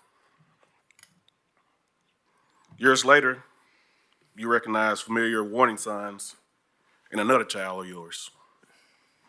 Understanding that each child is unique, but shares inherent genetic similarities. You apply the same positive reinforcement that helped your eldest child.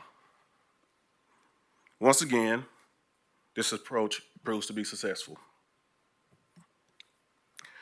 I share this analogy with you because in this scenario, your eldest child is the Knoxville Police Department. Last year, correct me if I'm wrong, you had about 70 vacancies that you needed to fill among your lower ranks. You struggle with retention. In response, the mayor and her team took decisive action, implemented a strategic plan that has yielded tangible results. As KPD has proudly publicized, their latest recruitment class has yielded 44 recruits. Evidence that your efforts work. Now, your second child is the Knoxville Fire Department. We face our own crisis, experiencing the highest turnover rate that I've seen in my 12 years as an employee with the Knoxville Fire Department. Despite ongoing recruitment efforts, the numbers just hasn't met our standard.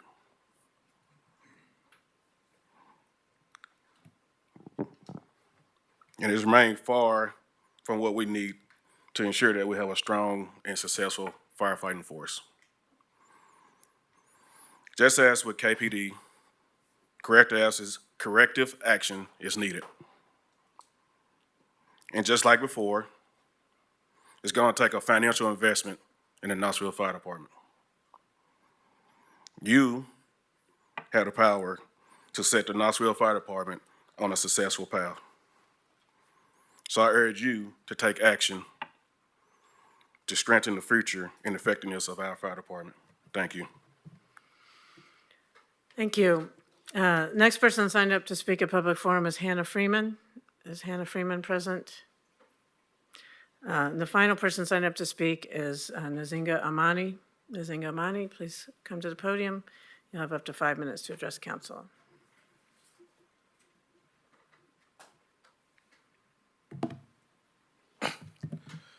This might be an unusual tone of voice that y'all might be used to.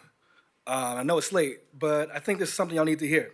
And I think this is a conversation that we need to have. So I'm speaking to a lot of you as Democrats and as people who support democracy, which unfortunately is a wild statement nowadays. So I'm sure most of you would agree that we are seeing the most fascist, authoritarian, white supremacist, and hateful people in our politics running the Republican Party, running our state government, running the federal government. So I'm gonna keep it simple. We actually need to be able to work together. I'm looking at y'all. We actually need to be able to find ways to work together.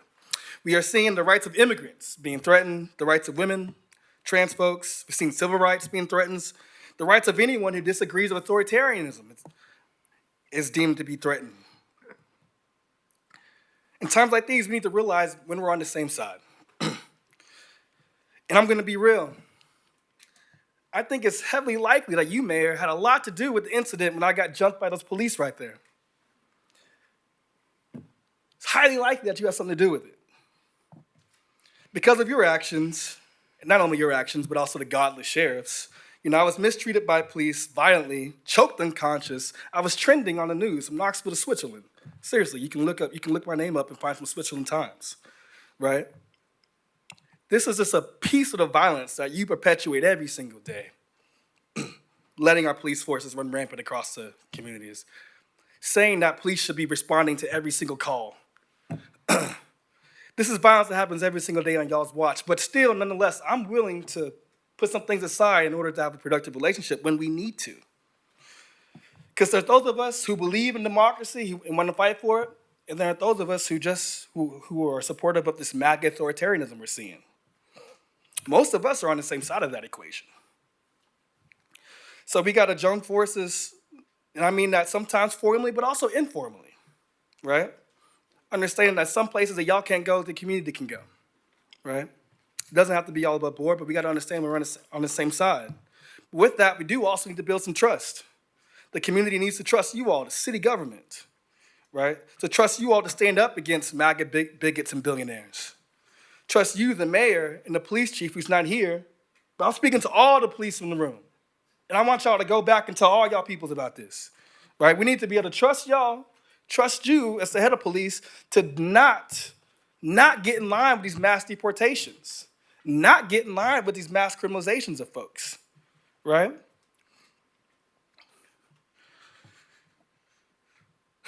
We need to be able to trust you to actually disobey fascist orders and to fight for all of us, especially the poor and especially the most marginalized. And you need to trust us. You need to trust us that we will have your back when you resist fascism. Trust us that we can trust us to speak up in ways and in places that y'all can't, right? And we need to find some effort to be able to build some trust together. Not a long message, so I just ask y'all to keep that in mind, because together we can build a broad united front against this fascism we are seeing. And India, please, I just ask you to reconsider this authoritarian move in our city council meetings. It's Lee Sessions. You've been knowing Lee for years, right? Why are you kicking out Lee for correcting you, right? So I just ask you just to just a little pivot, a little pivot.